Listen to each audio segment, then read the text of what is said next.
The organ music swells through the cathedral, but Elena Voss doesn't hear it. She hears only the hammering of her heart as she stands at the altar in a dress worth more than her life. At least, more than what her life has become. The bruises on her ribs throb beneath layers of silk and lace. In 90 seconds, she'll say, "I do," to the man who put them there. In 90 seconds, she'll belong to Caleb Whitmore forever. The minister opens his mouth to begin when the cathedral doors explode inward with a sound like thunder. A man she never expected walks through, his voice cutting the silence like a blade. "She's not marrying you today." If you want to see how Elena escapes the nightmare that's held her captive, stay with me until the end, and when you do, hit that like button and drop a comment telling me what city you're watching from. I want to see just how far Elena's story travels.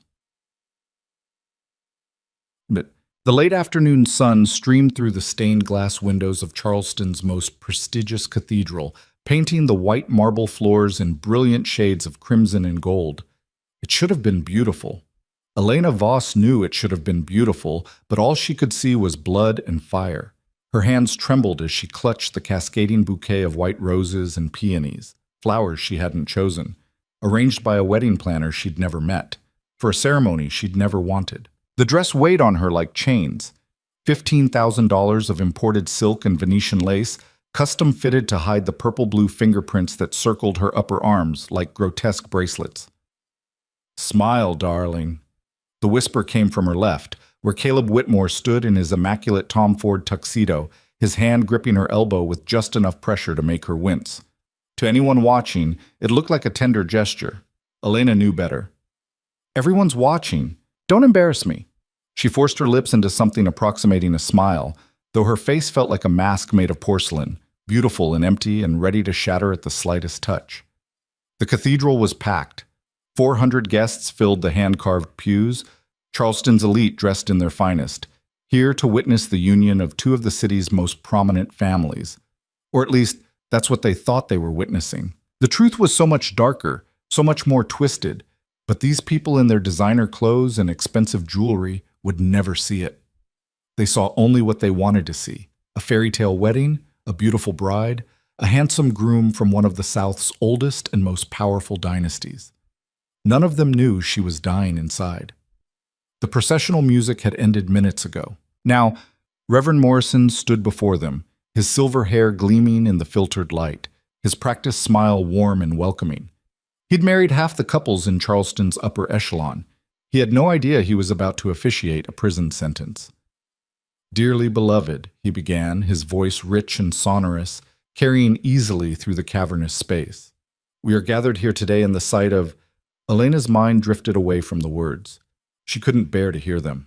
Instead, she found herself transported back to 3 weeks ago, to the moment when everything had finally, irrevocably shattered. 3 weeks earlier, the apartment had been small, just a studio in a converted warehouse in the Arts District, but it had been hers. After 2 years of running, of hiding, of rebuilding her life from nothing, Elena had finally found something that resembled peace. She'd come home from her shift at the cafe, her feet aching but her heart light. It was Friday, which meant she had the weekend off. Maybe she'd visit the farmer's market downtown, pick up fresh flowers for the tiny table by her window. Maybe she'd finally finish the book she'd been reading, the one about a woman who'd survived impossible odds and come out stronger on the other side. The door had been unlocked. Elena's blood had turned to ice the moment she'd noticed. She always locked her door, always, without exception. It was one of the survival instincts she'd developed during those first terrible months with Caleb, before she'd understood what he really was. She'd pushed the door open slowly, her hand shaking, half ready to run. Judge Marcus Whitmore had been sitting in her only chair, his expensive suit somehow making the modest furniture look even shabbier by comparison. He'd looked completely at ease, as if he owned the place, as if he owned her. "Hello, Elena." His voice had been smooth, cultured, carrying the refined accent of old Charleston money. "We need to have a conversation." She'd wanted to scream. She'd wanted to call the police, but she'd learned years ago that the police didn't help people like her, not when the person threatening them wore a judge's robe and had half the city in his pocket. "How did you find me?" The question had come out as barely a whisper. Marcus had smiled, and the expression had held all the warmth of a snake. My dear, did you really think you could hide from us? The Whitmore family has been a pillar of this city for 6 generations. We have resources you couldn't begin to imagine. He'd paused, letting that sink in. But I'm not here to discuss the past. I'm here to discuss your future. I don't have a future with your son. Elena had forced steel into her voice, even as her knees threatened to buckle. That part of my life is over. Caleb and I are done. Oh, I don't think so. Marcus had stood then, and even though he was barely taller than she was, his presence had seemed to fill the entire apartment. You see, Elena, my son loves you. Perhaps he expressed that love in ways that were, imperfect. But he's grown since then. He's ready to be the husband you deserve. And you're going to give him that chance. No. The word had burst out of her like a gunshot.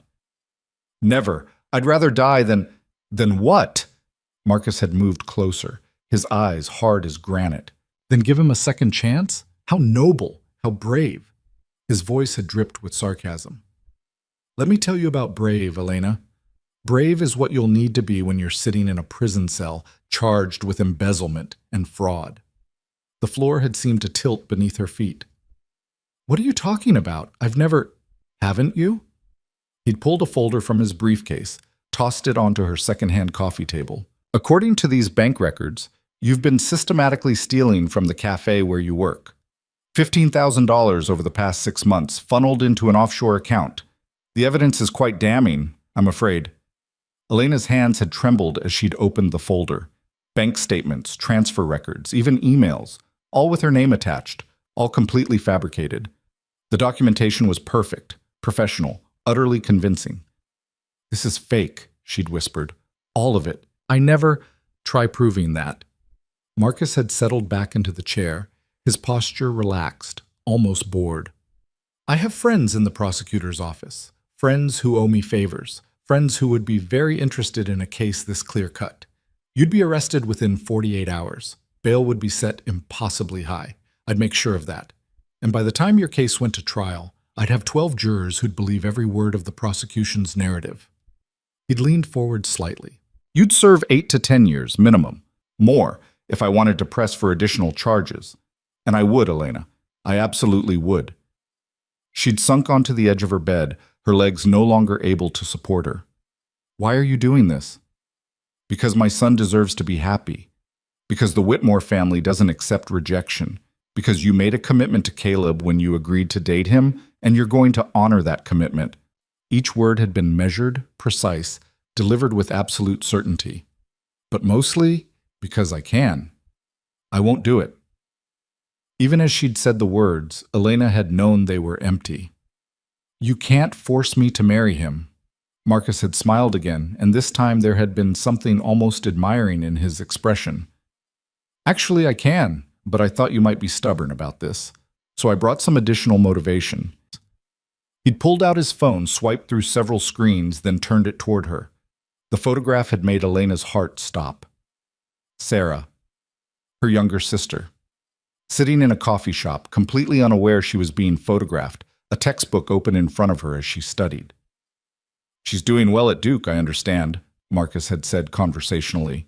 Pre-med, very impressive. It would be such a shame if something were to happen to her.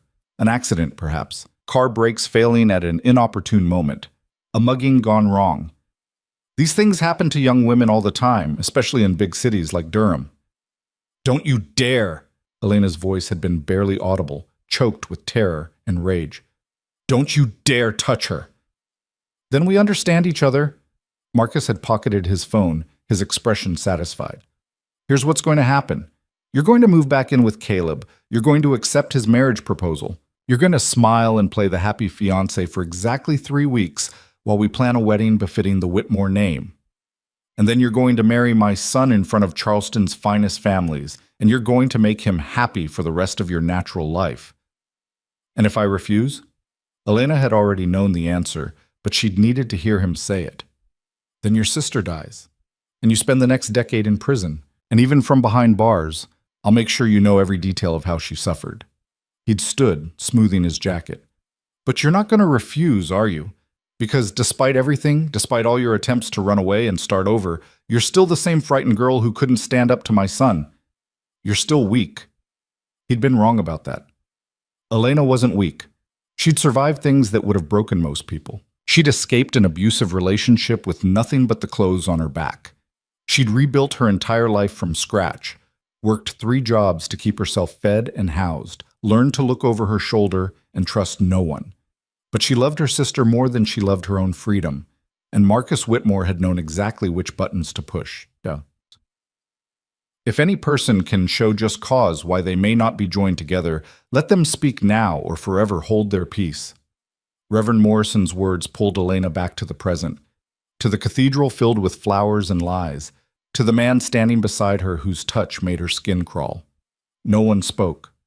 Of course no one spoke. These people didn't know the truth. They saw only the surface, the handsome groom, the beautiful bride, the picture-perfect ceremony. Elena's vision began to blur at the edges. The cathedral felt too hot, too bright, too full of people who couldn't see what was happening right in front of them. Her breath came in short, shallow gasps that she tried desperately to hide. This was it, the point of no return. In less than 2 minutes, she would speak vows that would bind her to Caleb Whitmore forever. She would become his wife, his property, his to-do with as he pleased. And there would be no escape, not this time. Marcus had made sure of that. Reverend Morrison opened his mouth to continue the ceremony, and then the doors exploded inward. The sound was like a cannon blast in the hushed cathedral. 400 heads whipped around in perfect synchronization.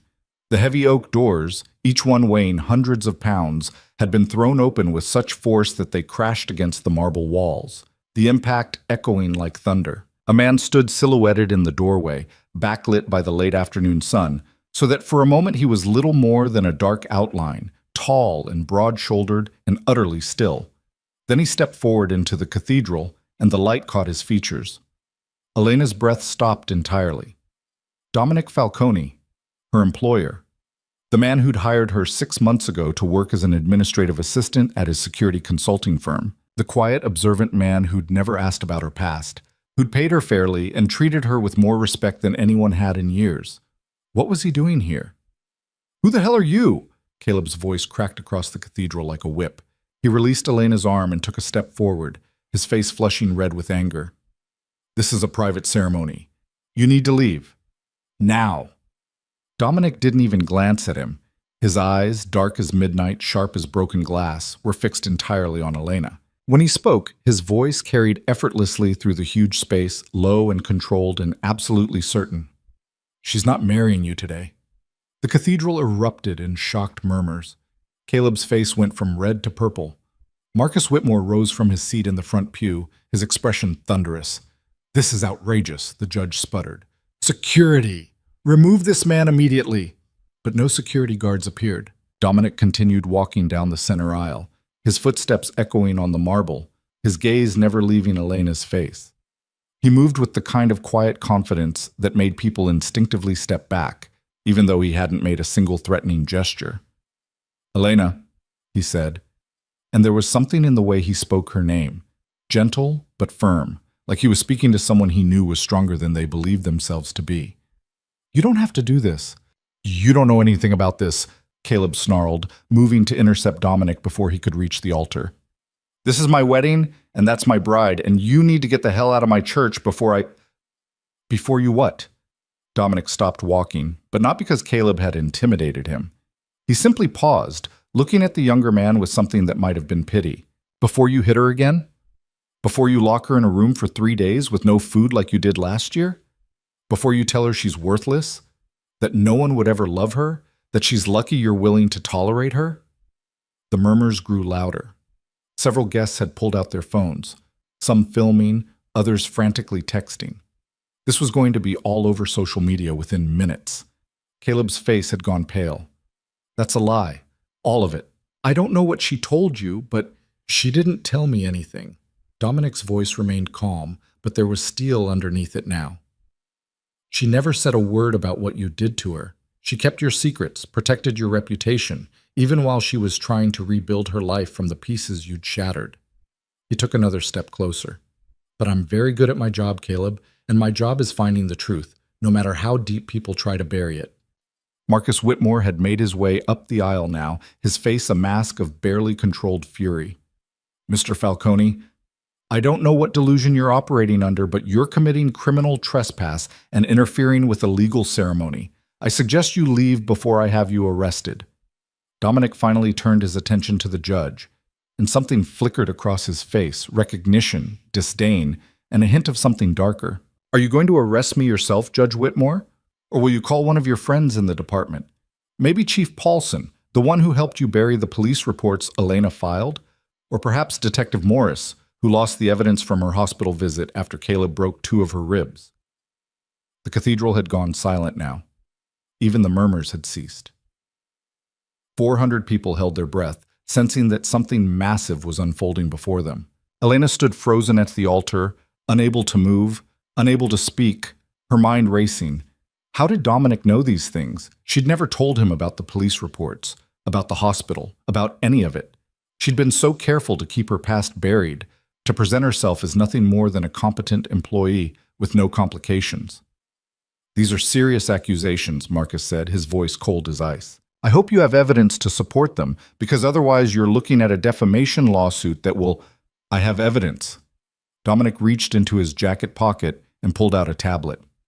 "I have all the evidence. Every police report that was filed and then mysteriously disappeared. Every hospital record that was altered to remove mention of domestic violence.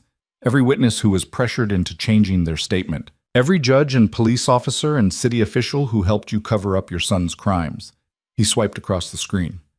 "I have bank records showing the payments you made to ensure those people stayed quiet. I have emails between you and the prosecutor's office discussing how to fabricate evidence against Elena to force her compliance. I have surveillance footage from 3 weeks ago when you broke into her apartment and threatened her sister." The color had drained from Marcus's face. Caleb looked like he might be sick. Dominic turned back to Elena, and when he spoke again, his voice was softer, meant only for her, even though the entire cathedral could hear. "They told you they'd hurt Sarah if you didn't go through with this. They showed you that photograph of her at Duke, studying in the coffee shop, and they let you imagine all the terrible things they could do to her." Elena's eyes filled with tears. "She's all I have," she whispered. "I can't let them." "She's safe." Dominic took another step closer. Close enough now that he could have reached out and touched her if he'd wanted to. He didn't. He simply held her gaze, letting her see the truth in his eyes. "Sarah is safe, Elena. She's been under protective custody for the past 2 weeks. The moment I realized what the Whitmores were planning, I made sure she was somewhere they could never touch her. She's protected by people I trust with my life. Marcus can't hurt her. He can't hurt you. Not anymore." The tears spilled over, running down Elena's cheeks, ruining the expensive makeup the wedding planner had applied that morning. "But the evidence, the fraud charges. He has bank records, transfers, everything with my name, all fabricated. I know. I have the real records, the ones that show exactly how and when those documents were created. I have the metadata proving they were backdated. I have testimony from the IT specialist Marcus hired to create them. A specialist who was more than willing to talk once I explained the prison sentence he was facing for conspiracy to commit fraud." Dominic's voice remained steady, factual, laying out each piece of information like he was presenting a case in court. "The charges won't stick, Elena. They were never going to stick.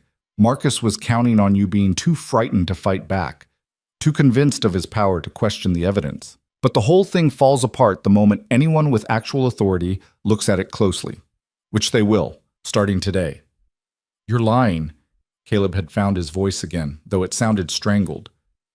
"This is all bullshit. You're just some nobody trying to ruin my wedding because—" He didn't get to finish the sentence. Dominic moved, not quickly, not violently, but with absolute precision. One moment he was standing several feet away. The next, his hand was wrapped around Caleb's wrist, stopping the younger man's fist inches from Elena's face. The entire cathedral gasped.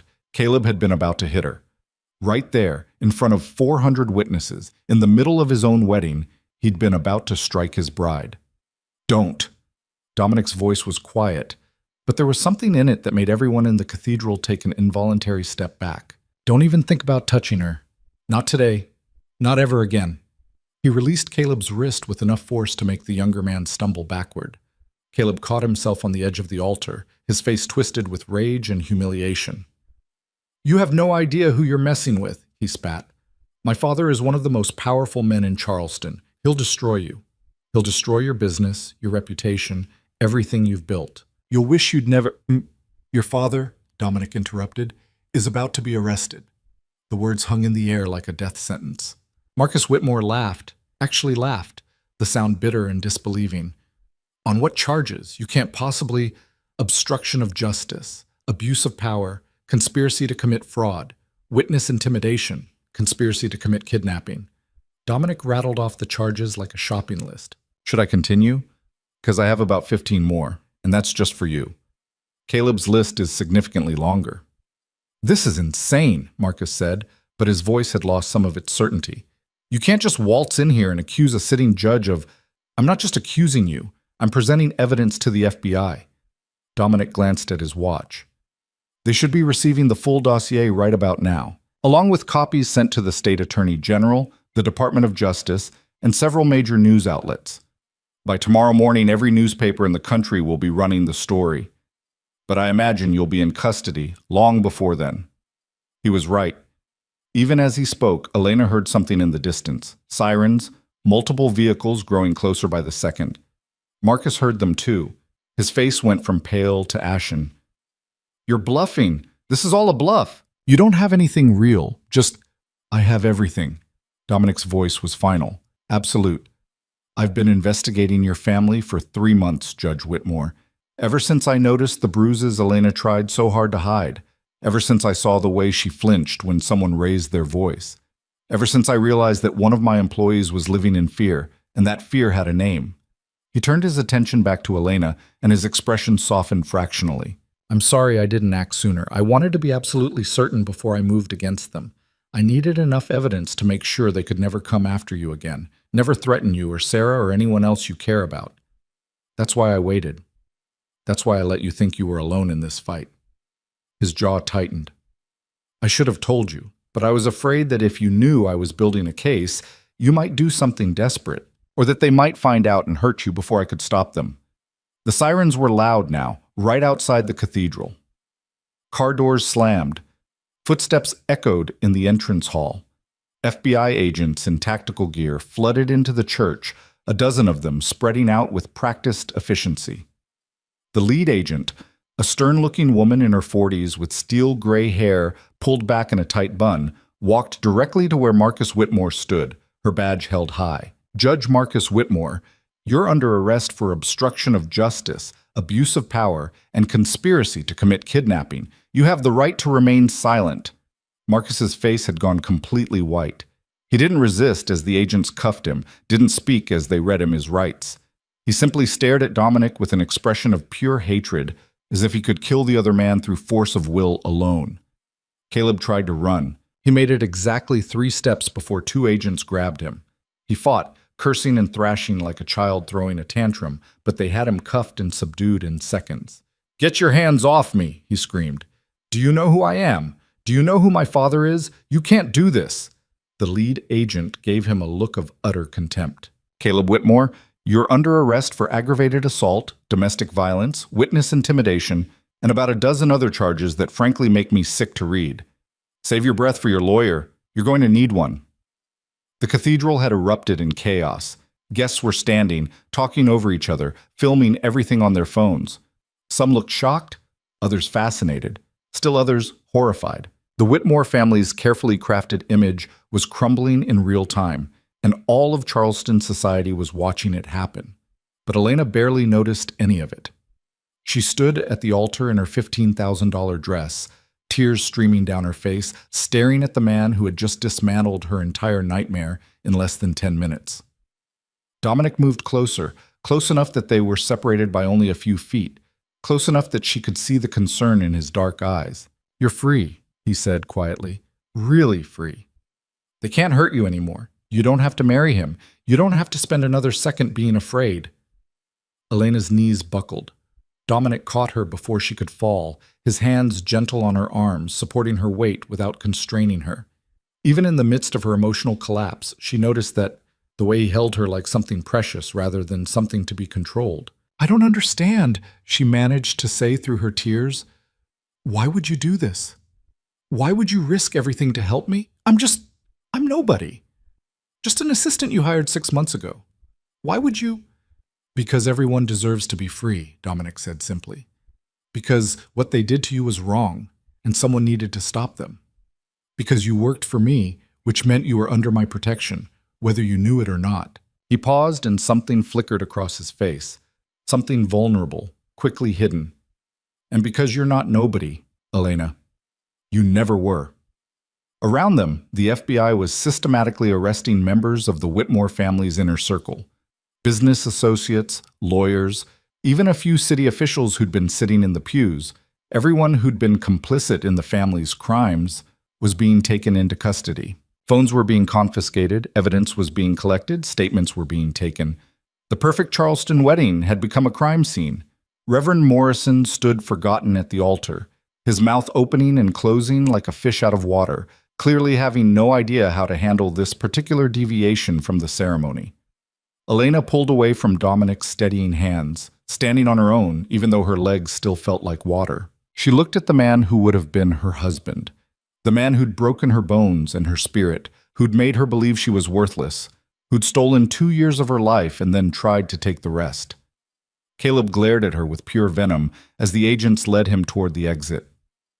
"This isn't over," he snarled. "You think you've won? You think some hired thug with a vendetta changes anything? My family owns this city. We'll get out of this, and when we do, you won't." Dominic's voice cut through Caleb's threats like a knife. "The evidence I've compiled is ironclad. Federal prosecutors don't move on sitting judges unless they're absolutely certain of conviction. You're both going to prison, probably for the rest of your natural lives. And while you're there, you might want to think about all the women you hurt, all the people your family destroyed. Think about how you used your power to terrorize innocent people, and how satisfying it must have felt to control someone who couldn't fight back." He stepped closer to Caleb, his voice dropping to a near whisper that somehow still carried through the cathedral. "Elena fought back. She won. And you lost everything." The agents dragged Caleb away, still cursing, still threatening, still refusing to accept that his world had ended. Marcus went more quietly, but the hatred in his eyes as he passed was palpable. He'd built an empire over decades, wielded power that most people could only dream of, shaped the city to his will. And in less than an hour, it had all come crashing down. When the Whitmores were gone, when the last of the FBI agents had finished their initial sweep and started clearing the cathedral, the remaining wedding guests began to file out. Some looked scandalized, others seemed almost excited. This would be the gossip that defined Charleston society for years to come. The Whitmore wedding that had ended in arrests instead of "I do." Eventually, only Elena and Dominic remained, standing in the huge empty space surrounded by flowers and shattered expectations. Elena looked down at her dress, the symbol of everything she'd been forced to become, the cage wrapped in silk and lace. "What's your mom?" With trembling hands, she began pulling at the buttons, desperate to get it off, to shed this final reminder of her captivity. "Let me," Dominic said quietly. He moved behind her, his fingers deft and impersonal, as he unfastened the dozens of tiny pearl buttons that ran down her spine. It should have felt intimate, vulnerable, but instead it felt like being released from bonds, like being freed. When the last button came loose, Elena shrugged out of the dress and let it pool at her feet. Underneath, she wore only a simple white slip. Nothing fancy, nothing expensive, just plain cotton that was hers, that she'd chosen. She stepped out of the circle of silk and didn't look back. "What happens now?" she asked, her voice small in the cavernous space. Dominic shrugged out of his suit jacket and draped it over her shoulders. "Now? Now you get to decide. For the first time in years, you get to choose what comes next. No one forcing you, no one threatening you, no one telling you what you should want or who you should be." He met her eyes. "So what do you want, Elena? Really want, if nothing was holding you back?" She thought about it, really thought about it, for the first time since Marcus had invaded her apartment and destroyed her fragile peace. "I want to see my sister," she said finally. "I want to hug her and tell her she's safe. I want—" Her voice cracked. "I want to not be afraid anymore." "Then that's what you'll have," Dominic pulled out his phone, sent a quick text. Sarah's at a safe house about 2 hours from here. I can have you there by tonight. And as for being afraid, he paused, choosing his words carefully. Fear doesn't just disappear. Not after what you've been through. But I can promise you that the Whitmores will never hurt you again. I can promise you that you'll have every resource you need to heal, to rebuild, to become whoever you want to be. And I can promise that if anyone ever tries to trap you again, to control you or threaten you or make you feel small, they'll have to go through me first. It wasn't a romantic declaration. It wasn't a promise of love or happily ever after. It was something better. A promise of protection without possession, of support without strings attached. Elena looked at this man who'd saved her, who'd spent months building a case strong enough to destroy one of the most powerful families in Charleston, all for an employee he barely knew, who'd asked nothing in return, who'd given her back her freedom with no expectation of gratitude or debt. "Why?" she whispered. "Why did you really do this?" Dominic was quiet for a long moment, his dark eyes searching her face as if memorizing every detail. When he spoke, his voice was soft, almost hesitant, a stark contrast to the commanding presence he'd shown earlier. Because 6 months ago, a woman walked into my office for a job interview and she looked like she expected me to hurt her. She flinched when I offered to shake her hand. She sat on the edge of her chair like she was ready to run at any second. And when I asked her about her previous work experience, she lied, smoothly, professionally, but I could tell she was lying. He exhaled slowly. Most people would have sent her away, but I saw something in her eyes, something that reminded me of... He trailed off, shook his head. That's not important. What matters is that I hired her anyway. And over the next few months, I watched her slowly start to believe that maybe she was safe. Maybe she could trust again. Maybe she could build a life. He met Elena's gaze directly. And then 3 weeks ago, all that progress vanished overnight. You came to work looking terrified, and I knew someone had gotten to you. Someone had threatened you badly enough to undo months of healing in a single night. So I did what I do best. I investigated. I found the truth. And I made sure the people responsible could never hurt you again. You could have been killed, Elena said. Marcus has connections everywhere. He could have had you arrested on false charges, could have ruined your business, could have... I was very careful, Dominic assured her. I didn't move until I had every piece of evidence verified and backed up in multiple locations. I didn't make contact with any authorities until I was certain they couldn't be corrupted. And I didn't tell you what I was doing because I needed you to act naturally, to not give the Whitmores any reason to suspect that someone was building a case against them. His expression turned regretful. Which means I had to watch you suffer for 3 weeks, had to see you go through with wedding preparations, had to let you believe you were trapped. I hated every second of it. But if I'd tipped my hand too early, they might have hurt you or Sarah before I could stop them. Elena understood. She didn't like it, hated, actually, that he'd had to let her think she was alone, but she understood the logic. And more importantly, she understood what it had cost him to wait, to watch, to let her walk toward that altar before he could intervene. "Thank you," she said, the words feeling inadequate for the magnitude of what he'd done. "Thank you for giving me my life back." Dominic smiled, a small, genuine expression that transformed his usually serious face. "You're welcome. But Elena, you gave yourself your life back. You survived 2 years with Caleb. You escaped. You rebuilt from nothing. You kept going even when everything seemed hopeless.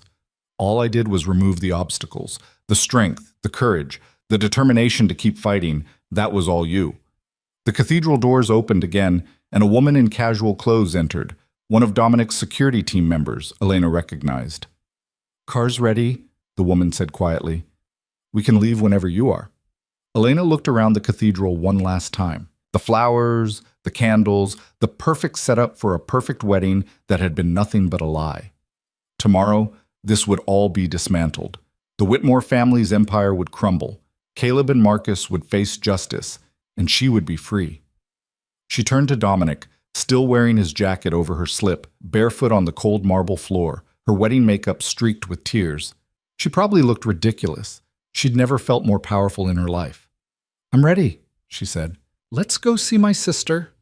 They walked out of the cathedral together, leaving the wreckage of her forced wedding behind. Outside, the sun was setting, painting the Charleston sky in shades of orange and pink and gold. It was beautiful. Elena had forgotten how beautiful the world could be when you weren't looking at it through a lens of fear. The car was waiting, a nondescript sedan with tinted windows.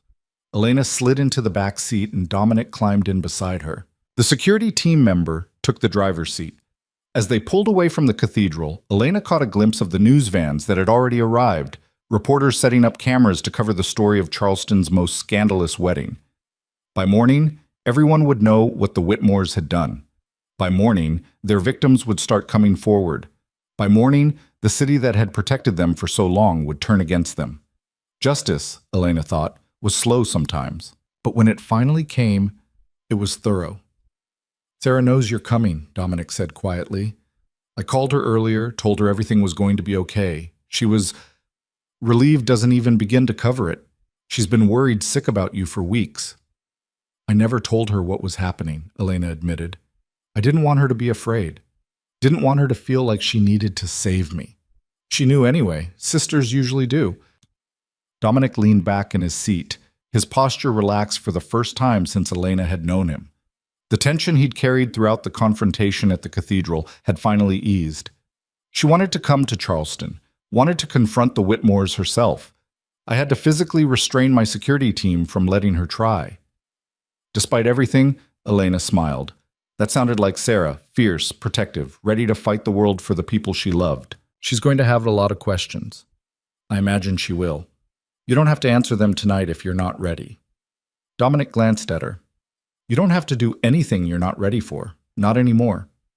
They drove in comfortable silence for a while, leaving Charleston behind, heading toward the safe house where Sarah waited.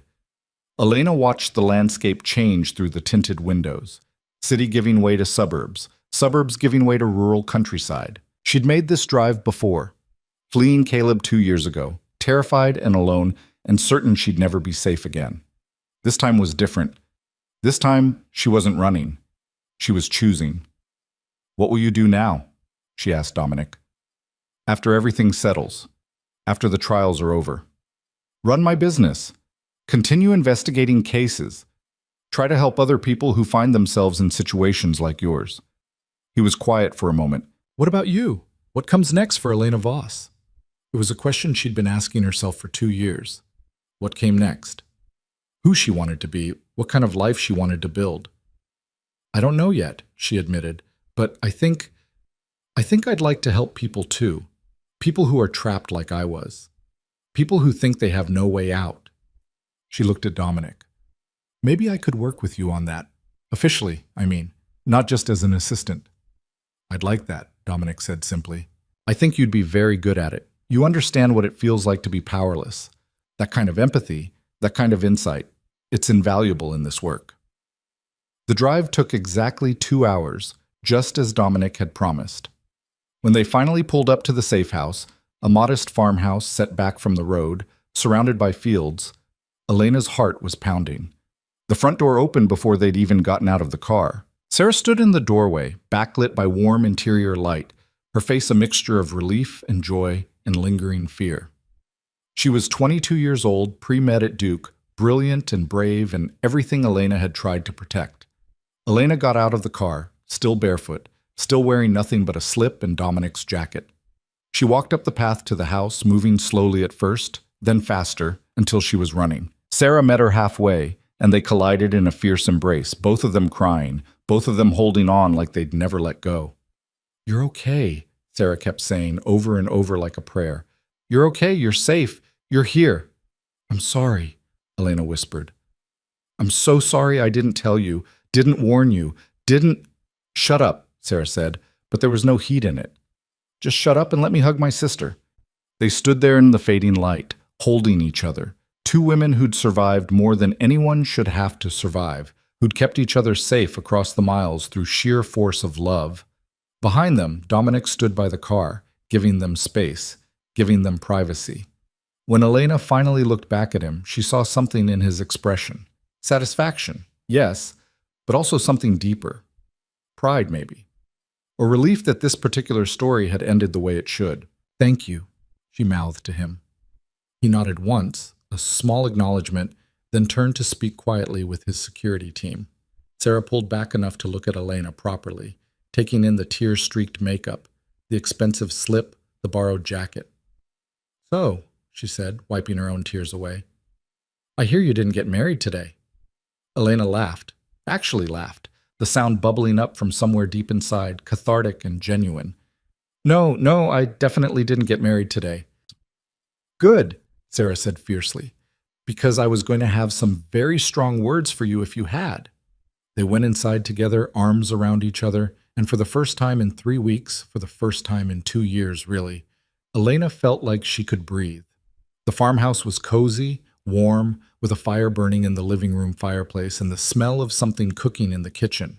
Dominic's security team had clearly been taking care of Sarah well. She looked healthy, rested, nothing like the frightened girl from the photograph Marcus had shown Elena. Over dinner, a simple meal of pasta and salad that tasted better than anything Elena had eaten in weeks, Sarah demanded the whole story. Elena told her everything, from Marcus breaking into her apartment to the moment Dominic had burst through the cathedral doors. Sarah listened without interrupting, her expression cycling through horror and rage and finally fierce satisfaction. "I can't believe you were going to go through with it," she said when Elena had finished. "I can't believe you were going to sacrifice yourself like that." "I couldn't let him hurt you," Elena said simply. "You're all I have, Sarah. You're everything. And you're everything to me, which is exactly why I would have burned that entire family to the ground if they'd touched you." Sarah's eyes flashed with protective fury. "But I'm glad Dominic got there first. His way was probably more legal." Dominic, who'd been sitting quietly at the other end of the table, smiled at that. "Only slightly more legal."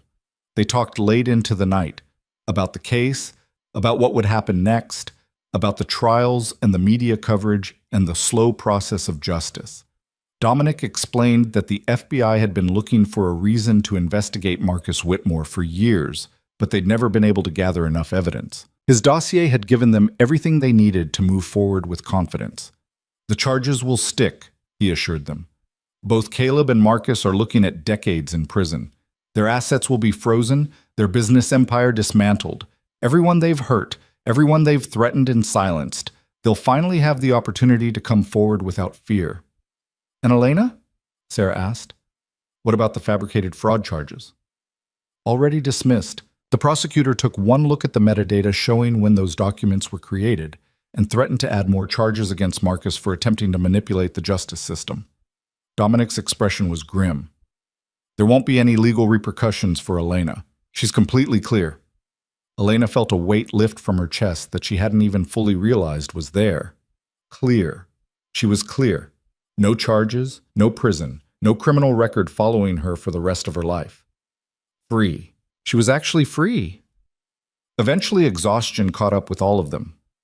Sarah showed Elena to one of the upstairs bedrooms, comfortable, quiet, with clean sheets and soft pillows, and a lock on the door that Elena could control. "Get some rest," Sarah said, hugging her sister one more time. "We'll figure out everything else tomorrow." Elena lay in bed in the darkness, listening to the unfamiliar sounds of the farmhouse settling around her. She should have been terrified. She'd just watched her wedding turn into a crime scene, had seen her abuser arrested in front of 400 witnesses, had her entire life upended in the space of an hour. Instead, she felt lighter than she had in years.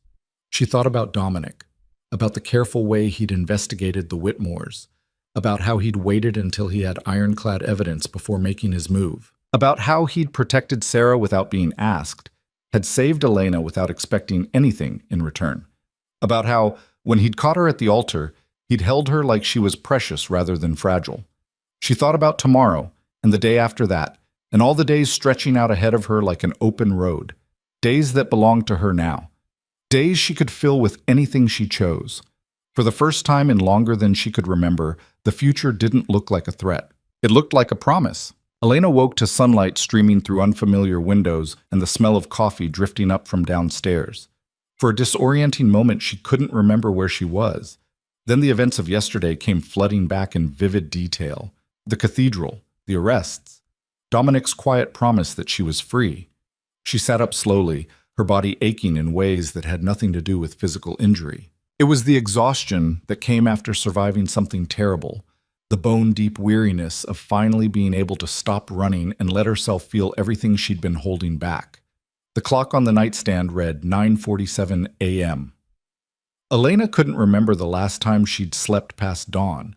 During her time with Caleb, he'd demanded she be awake by 6 to prepare his breakfast. After she'd escaped, she'd worked multiple jobs that required early shifts. Sleep had become something she grabbed in short bursts, always with one ear listening for danger. But last night, she'd slept through until morning, deeply, dreamlessly, without waking once. She found clothes laid out at the foot of the bed, simple jeans and a soft cotton sweater, along with fresh underwear still in the package and a pair of sneakers that looked about her size. Sarah's doing, probably, or maybe Dominic's security team. The thoughtfulness of it made her throat tight. Downstairs, she found Sarah and Dominic sitting at the kitchen table, laptops open, deep in conversation. They looked up when she entered, and Sarah's face split into a relieved smile. "There she is," her sister said, getting up to pour Elena a cup of coffee. "I was about to come check on you. How'd you sleep?" "Better than I have in years." Elena accepted the coffee gratefully, wrapping her hands around the warm mug. "What are you two working on?" "Damage control," Dominic said, turning his laptop so she could see the screen. It showed a news article with a headline that made her heart skip. "Charleston judge arrested at son's wedding in shocking FBI raid." Elena sank into a chair, her legs suddenly unsteady. "It's everywhere, isn't it?" "Every major news outlet in the country," Sarah confirmed. "Twitter's on fire. People are calling it the wedding of the century, and not in a good way for the Whitmores." Dominic scrolled through several more articles, each one detailing different aspects of the story. Some focused on Marcus's corruption, others on Caleb's history of abuse, still others on the dramatic scene in the cathedral. Several included photos and video footage taken by wedding guests.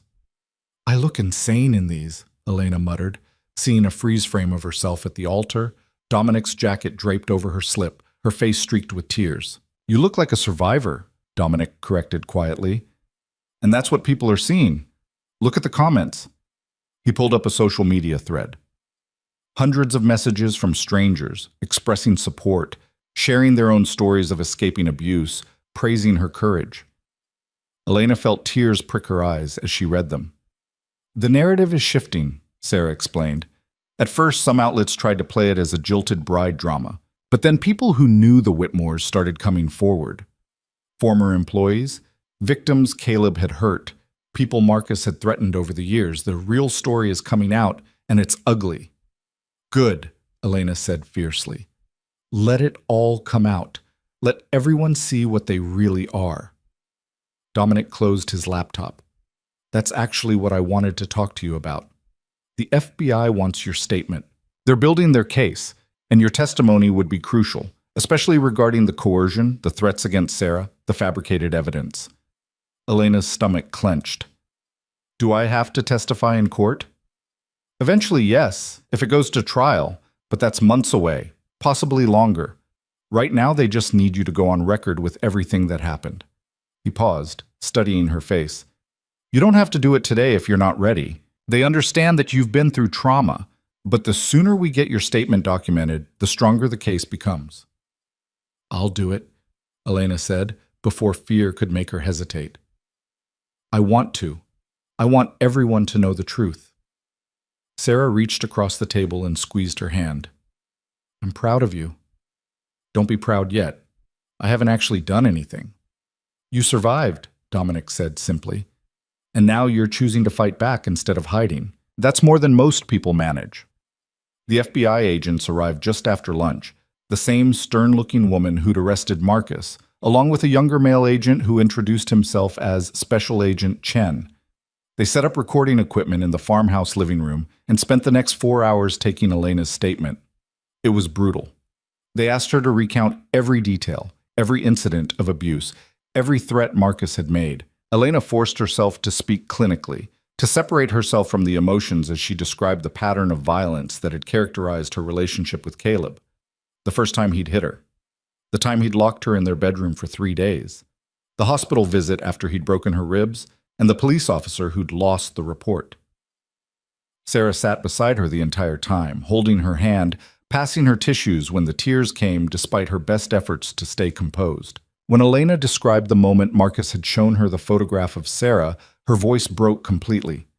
He said it would be an accident, car brakes failing, or a mugging gone wrong.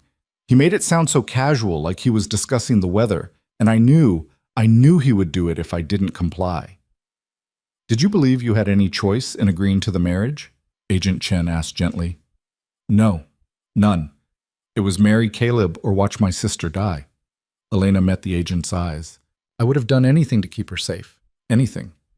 The female agent, Agent Morrison, nodded with grim understanding. Judge Whitmore used that against you. He identified your vulnerability and exploited it. That's textbook coercive control. After they'd covered the threats and coercion, the agents moved on to questions about Marcus's network of corruption. Elena told them everything she'd observed during her 2 years with Caleb. The casual conversations about judges and police chiefs who owed favors, the business deals that seemed designed to give the Whitmores leverage over influential people, the way Marcus talked about the city like he owned it. He said the Whitmore family had been a pillar of Charleston for 6 generations, Elena recalled. He said they had resources I couldn't imagine, and he was right. Everywhere I turned, there was someone who owed them something, someone who'd look the other way or destroy evidence or lie under oath if Marcus asked them to. That's changing now, Agent Morrison said. We've already identified 17 officials with direct ties to the Whitmore corruption network. Some are cooperating in exchange for reduced charges. Others are going to face prosecution alongside Marcus and Caleb. When the agents finally packed up their equipment and left, Elena felt hollowed out, scraped raw. She'd relived the worst moments of her life in clinical detail for 4 straight hours, and now she was expected to just go on, make dinner, have a normal evening, pretend she was fine. You're not fine, Sarah said, reading her expression with the accuracy of someone who'd known her entire life. And you don't have to be. Come on. She led Elena upstairs to one of the bathrooms, larger than the one in her apartment had been, with a deep clawfoot tub. Sarah ran hot water, added bath salts that smelled like lavender, lit candles around the edge. Soak, she ordered. Take as long as you need. I'll be downstairs if you want to talk, or if you just want to sit in silence. Elena stripped off her clothes and sank into the hot water, feeling her muscles slowly unclench. The physical relief was immediate, but the emotional weight remained. She closed her eyes and let herself cry. Really cry. The ugly, sobbing kind of tears she'd been holding back for years. She cried for the girl she'd been before Caleb, naive and trusting and convinced that love was supposed to feel safe. She cried for the 2 years she'd lost to his abuse, the person she'd had to become just to survive. She cried for the terror of the past 3 weeks, thinking she was trapped with no way out, preparing to sacrifice her entire future to keep her sister alive. And finally, she cried with relief. Because it was over, because she'd survived, because tomorrow she could start building a life that was actually hers. The water had gone lukewarm by the time she finally climbed out. She dried off, dressed in soft pajamas Sarah had left folded on the counter, and went downstairs to find her sister and Dominic making dinner together. Pasta okay? Sarah asked, not commenting on Elena's red-rimmed eyes. I figured comfort food was the order of the day. They ate in companionable quiet, the kind that didn't need to be filled with meaningless conversation. Dominic's phone buzzed several times, but he ignored it, giving Elena and Sarah his full attention. You should get that, Elena said, after the 5th buzz. It might be important. It can wait. But he glanced at the screen, and something in his expression shifted. Actually, you should probably see this. He turned the phone toward her. It showed a news alert. Former Whitmore employee files lawsuit alleging years of sexual harassment. Elena's breath caught. Someone else came forward? 3 people, actually, in the past hour alone. Dominic scrolled through his messages. My contact at the prosecutor's office says they're being flooded with calls from people who want to add to the case against the Whitmores. Victims, witnesses, people who've been too afraid to speak up until now. Sarah leaned over to read the articles. It's an avalanche. Everyone who's been hurt or threatened or silenced, they're all coming forward now that they see the Whitmores don't have power anymore. This is what justice looks like, Dominic said quietly. Not just the arrests, but the aftermath. When the people who've been victimized realize they can finally speak without fear of retaliation. Elena thought about that, about all the other women Caleb had probably hurt, all the people Marcus had intimidated over the years. She wasn't alone in this. She'd never been alone, just isolated, made to feel like her experience was unique and shameful. I want to help them, she said abruptly. The other victims. I want them to know they're not alone. That's a generous impulse, Dominic said carefully. But you need to take care of yourself first. You're still processing your own trauma. You don't have to take on everyone else's pain too. I'm not saying I have to do it tomorrow, but eventually, I want to do something meaningful with this. I want something good to come from what I survived. Sarah squeezed her shoulder. Then we'll make that happen. Whatever you need, whatever it takes. The next few days fell into a strange kind of rhythm. Elena spent her mornings giving additional statements to various law enforcement agencies, local police cleaning up the corrupt officers in their ranks, state investigators looking into Marcus's judicial misconduct, federal agents building their case. Each interview was exhausting, but also cathartic in its own way. Every time she spoke the truth out loud, it had less power to hurt her. In the afternoons, she and Sarah would go for long walks around the farmhouse property, talking about everything and nothing. Sarah told her about medical school, about the grueling study schedule, and the fascinating cases she'd observed during clinical rotations. Elena found herself genuinely interested, asking questions, engaging with the world in a way she hadn't been able to when she was trapped in survival mode. You should think about going back to school, Sarah suggested one afternoon as they walked along a fence line, watching horses graze in the neighboring field. You always wanted to finish your degree. Elena had dropped out of college in her junior year to be with Caleb. He'd convinced her that she didn't need a degree, that she should focus on supporting his career instead. It was one of many ways he'd systematically cut her off from independence. I don't even know what I'd study, she admitted. It's been so long, I'm not sure I remember how to be a student. You'd figure it out. You're brilliant, Elena. You always have been. Caleb said. She stopped herself, recognizing the pattern. Even now, even free of him, his voice still echoed in her head, telling her she was stupid, incapable, worthless. Caleb was a liar and an abuser, Sarah said flatly. Everything he told you about yourself was designed to break you down, to make you easier to control. None of it was true. Elena knew that intellectually. Accepting it emotionally was harder. Dominic spent most of his time on calls with lawyers, FBI agents, and journalists. He'd become the unofficial spokesperson for the case, carefully controlling the narrative to protect the victims while ensuring the full extent of the Whitmore's crimes came to light. One evening, Elena found him on the farmhouse porch, laptop balanced on his knees, phone pressed to his ear. He was speaking in Italian, rapid fire, gesturing with his free hand in a way she'd never seen him do in English. When he noticed her, he wrapped up the call quickly. Sorry, he said, switching languages seamlessly. Family emergency. Nothing serious, just my mother being dramatic about me missing Sunday dinner 3 weeks in a row. Elena sat in the chair beside him. You have family in Italy? My parents retired there about 5 years ago. Little village in Tuscany, exactly the kind of place tourists dream about, and locals complain is too quiet. He smiled slightly. They keep threatening to drag me back for extended visits, but my work doesn't really allow for that. What did you tell them about why you're here? The truth. That I was helping someone escape a dangerous situation. Dominic closed his laptop, giving her his full attention. My mother wanted your number so she could call and tell you that any man who hits a woman should have his hands removed. She's very direct. Despite everything, Elena laughed. I think I'd like your mother. She'd like you too. She has strong opinions about people who survive difficult circumstances and come out fighting.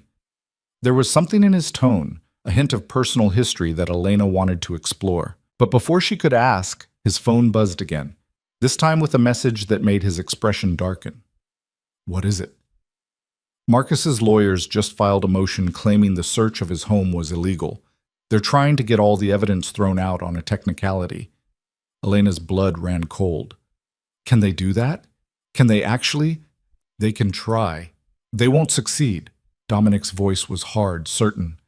I was very careful about how we obtained every piece of evidence. Everything was done by the book, with proper warrants and oversight. This is just a desperate move by expensive lawyers who know their clients are guilty but are obligated to mount some kind of defense. But what if Elena?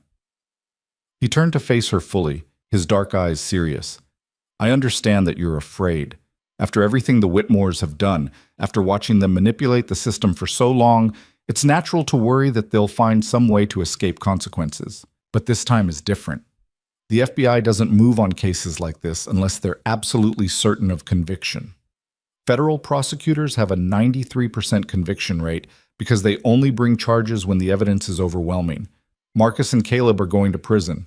That's not a hope or a wish. It's a certainty. Elena wanted to believe him. She was trying to believe him, but the fear was still there, a cold knot in her chest that whispered, "What if?" How do you do this? She asked. How do you stay so calm, so certain when you're dealing with people who have this much power? Dominic was quiet for a moment, considering his answer. Because I've seen what happens when people like the Whitmores are finally held accountable.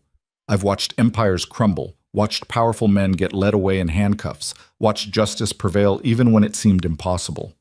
It doesn't happen every time. I won't lie to you about that. Sometimes the powerful do escape consequences. But when you do the work properly, when you build an airtight case and don't cut corners, the odds shift dramatically in favor of justice. Is that what you do? Elena asked. Build cases against powerful people who think they're untouchable? Among other things, my company handles corporate security, executive protection, private investigations. But the cases I take personally, the ones I invest my own time in, those tend to involve power imbalances. People being victimized by those with more money, more influence, more ability to manipulate the system. He paused. I'm good at leveling the playing field. Why? What made you decide to do this kind of work? She saw something flicker across his face. Pain, quickly masked. Personal experience? Someone I cared about was hurt by people who thought they were above the law. I was too young, too powerless to stop it at the time, so I made myself into someone who could stop it from happening to others. Elena understood that motivation all too well. The desire to transform your own suffering into something that could help prevent others from experiencing the same pain. Did you get justice? For the person who was hurt? Eventually, it took 15 years, but yes. His jaw tightened. It was too late to save her, but at least the men responsible finally paid for what they'd done. Her, someone he'd cared about, someone who'd been victimized by powerful men. Elena wondered about the story behind those carefully chosen words, but she didn't push. Everyone had wounds they weren't ready to share. They sat in comfortable silence as the sun set, painting the sky in shades of orange and purple. The farmhouse was peaceful, isolated enough that the only sounds were crickets and the distant lowing of cattle from the neighboring property. I should get back to work, Dominic said eventually, though he didn't move. The lawyers need me to review some documents before tomorrow's hearing. Dominic? Elena waited until he looked at her. Thank you. Not just for saving me, but for this. For letting me process everything at my own pace. For not expecting me to bounce back immediately like nothing happened. You don't need to thank me for basic human decency. In my experience, basic human decency is rarer than it should be. He studied her for a long moment, and Elena had the strange sense that he was seeing past all her defenses, right down to the broken places she tried so hard to hide. You're stronger than you think, Elena. You've survived things that would have destroyed most people. Give yourself credit for that. After he went back inside, Elena stayed on the porch, wrapped in a blanket, thinking about strength and survival and what came next. She'd spent so long just trying to get through each day that she'd forgotten to think about actually living, about building a life instead of just enduring one. The door opened again, and Sarah emerged with 2 mugs of hot chocolate. Thought you might want company. They sat together, sisters who'd protected each other in different ways, sipping chocolate and watching stars emerge in the darkening sky. I looked him up, Sarah said abruptly. Dominic. After you fell asleep last night. Elena turned to her, surprised. And? And he's kind of famous in certain circles. There are articles about cases he's solved, people he's helped. Apparently he specializes in taking down corrupt officials and corporate criminals. Sarah paused. There's also very little personal information available. No social media, no public records beyond basic business filings. It's like he's deliberately staying off the grid. That makes sense, given what he does. Maybe. Or maybe there's something in his past he doesn't want people finding. Sarah held up a hand before Elena could protest. I'm not saying he's dangerous or that you shouldn't trust him. The man literally saved your life and asked for nothing in return. But it's interesting, don't you think? This incredibly capable person with extensive resources and a mysterious past who just happens to be in the right place at the right time to rescue you. Elena had wondered the same thing late at night when sleep wouldn't come. He told me someone he cared about was hurt by powerful men, that it took 15 years to get justice for her. Her, Sarah repeated thoughtfully. So this is personal for him. He's not just some white knight who saves random damsels in distress. He's someone who understands what it's like to watch someone you love be victimized and feel powerless to stop it. Does that matter? He still helped me. He still destroyed the people who were threatening us. It matters because it explains why he'd invest so much time and resources into investigating the Whitmores. Most employers wouldn't notice if an assistant had bruises, wouldn't care enough to dig into their personal life. Sarah met Elena's eyes. He saw you being hurt, and it triggered something in him. Something that made him determined to stop it, no matter what it cost. Elena thought about the way Dominic had looked at her in the cathedral, the careful way he'd held her when she'd nearly collapsed, the gentle firmness in his voice when he'd told her she was free. There was definitely something personal driving him, some old wound that her situation had reopened. I'm not saying this to make you suspicious of him, Sarah clarified. I'm saying it because I think he might need saving too, in his own way. And maybe helping you is part of how he saves himself. It was an unsettling thought, that Dominic's heroism might be motivated by unresolved trauma, that he might be using her rescue as a way to rewrite an ending he hadn't been able to change 15 years ago. But did the motivation matter if the outcome was the same? He'd still saved her. He'd still kept Sarah safe. He'd still dismantled a corrupt empire and given Elena her life back. I don't know what to do with all this, she admitted. With the freedom, with the knowledge that I'm safe, with the fact that I actually have a future now. It's overwhelming. So take it one day at a time, 1 hour at a time if that's all you can manage. Sarah squeezed her hand. You don't have to have everything figured out right now. You just survived a massive trauma. Give yourself permission to heal before you start planning your next chapter. The hearing on Marcus's motion to suppress evidence took place 3 days later in a federal courthouse 2 hours away. Dominic attended in person, while Elena and Sarah watched via a secure video feed from the farmhouse. Marcus looked diminished in his orange prison jumpsuit, no longer the imposing figure who'd terrorized Elena in her apartment. His expensive lawyers did their best, arguing eloquently about Fourth Amendment violations and improper search procedures. But the federal prosecutor, a sharp woman named Catherine Reeves, systematically dismantled every argument. Your Honor, she said, her voice clear and confident, the defense is attempting to create a technicality where none exists. Every search was conducted with proper warrants, obtained through legal channels, with probable cause clearly established. Mr. Falcone's investigation was meticulous precisely because he knew the Whitmore family would try to escape accountability through legal maneuvering. He made sure every single piece of evidence would withstand the most rigorous scrutiny. The judge, a federal appointment with a reputation for being tough but fair, reviewed the documentation for 20 minutes before rendering his decision. Motion to suppress is denied. The searches were legal, the warrants were properly obtained, and the evidence stands. We'll proceed to trial as scheduled. Marcus's face went white. His lawyers immediately began whispering frantically, probably discussing appeal options, but Elena could see the defeat in their posture. They knew they were fighting a losing battle. One down, Sarah said, squeezing Elena's shoulder as they watched the feed. How many more legal hurdles before trial? Several, probably, Elena said. But Dominic was right. The evidence is solid. They can file all the motions they want, but nothing's going to change the fundamental facts of the case.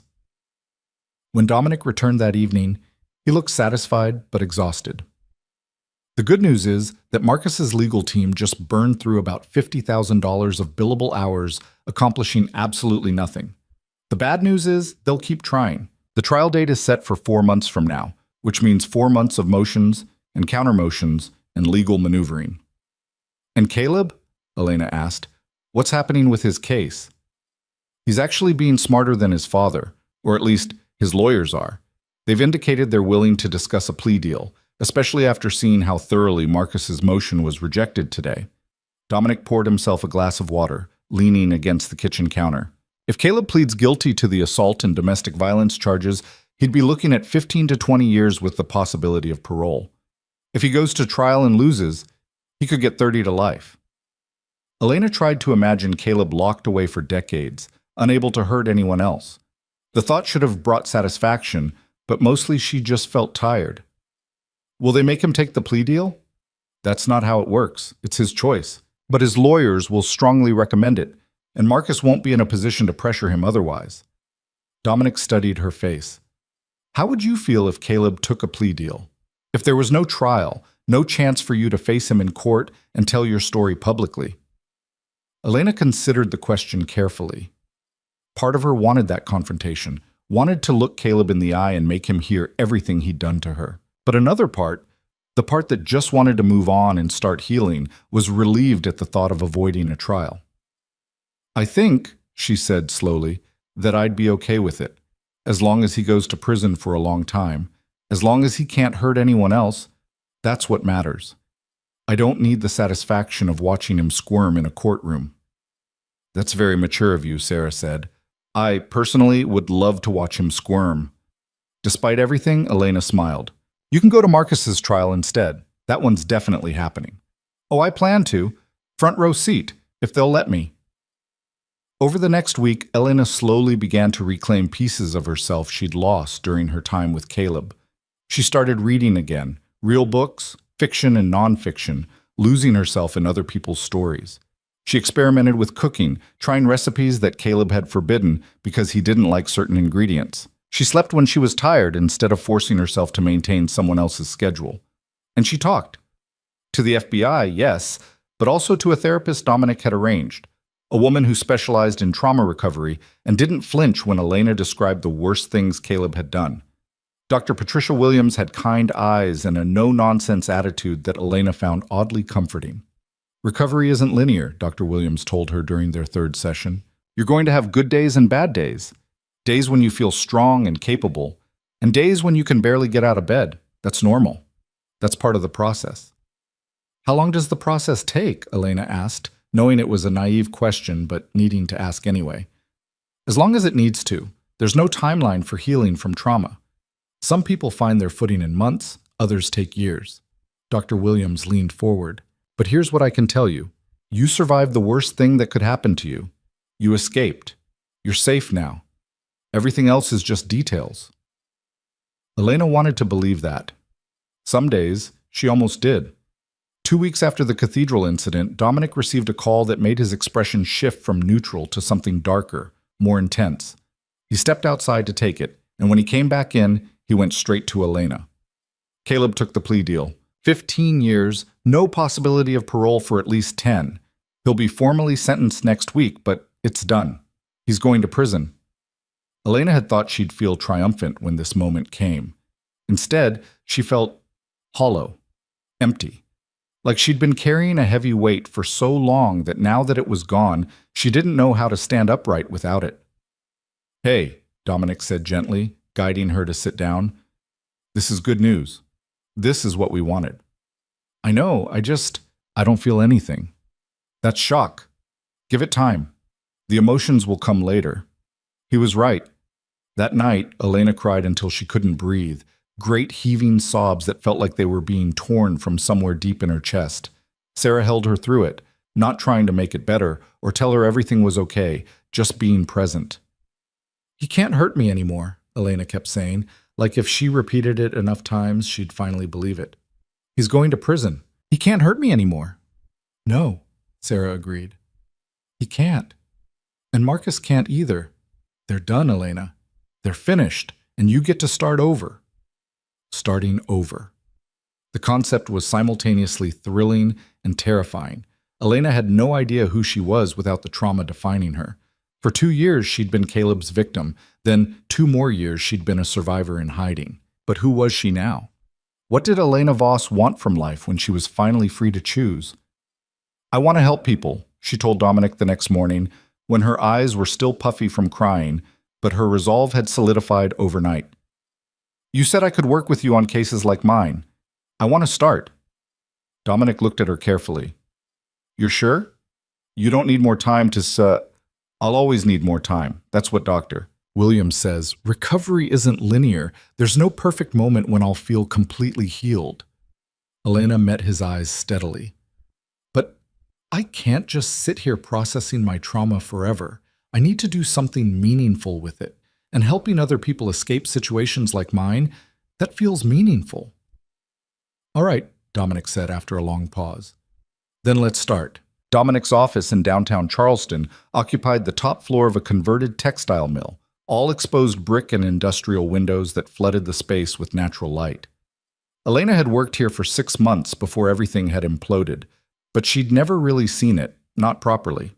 Back then, she'd kept her head down, focused on being invisible, on not drawing attention that might somehow lead Caleb back to her. Now, walking through the door with Dominic and Sarah flanking her like protective bookends, she saw it with fresh eyes.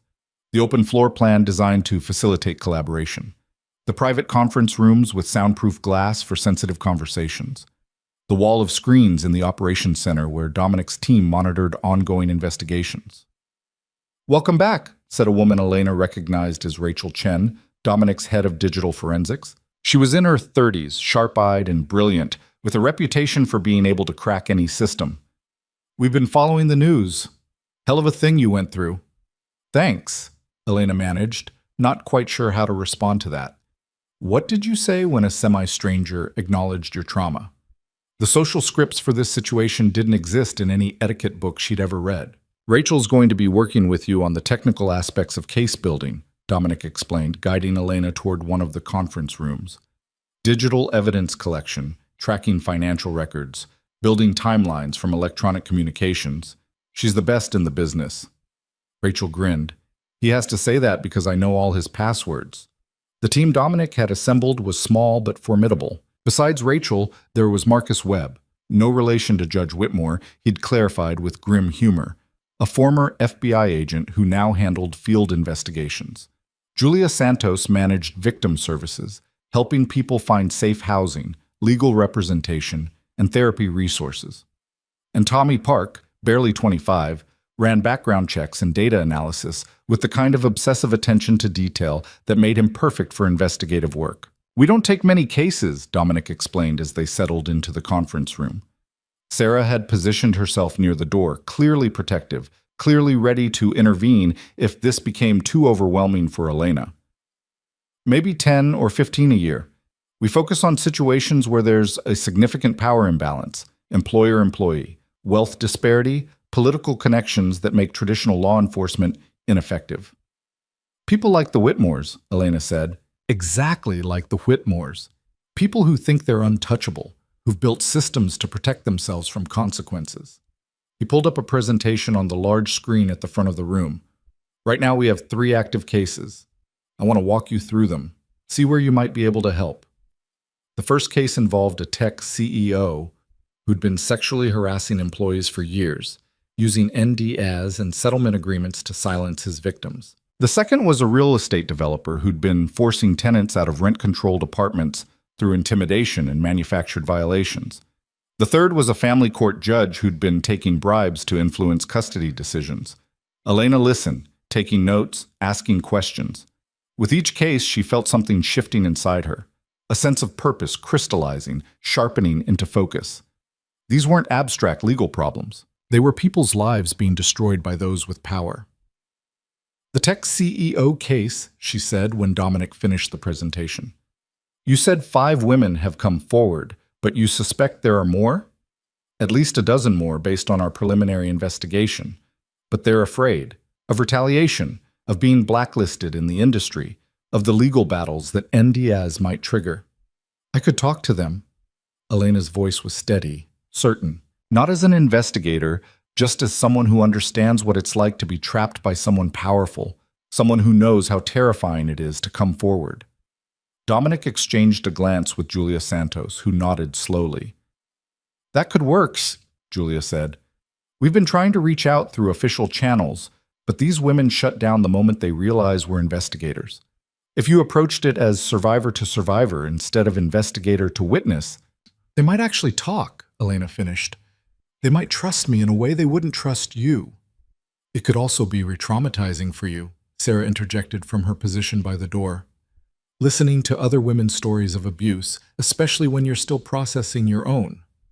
Dr. Williams said that helping others can be part of the healing process, Elena countered, as long as I'm careful about boundaries and self-care.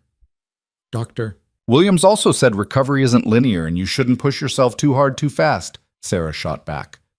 They stared at each other, sisters who knew each other too well to hide behind polite deflections.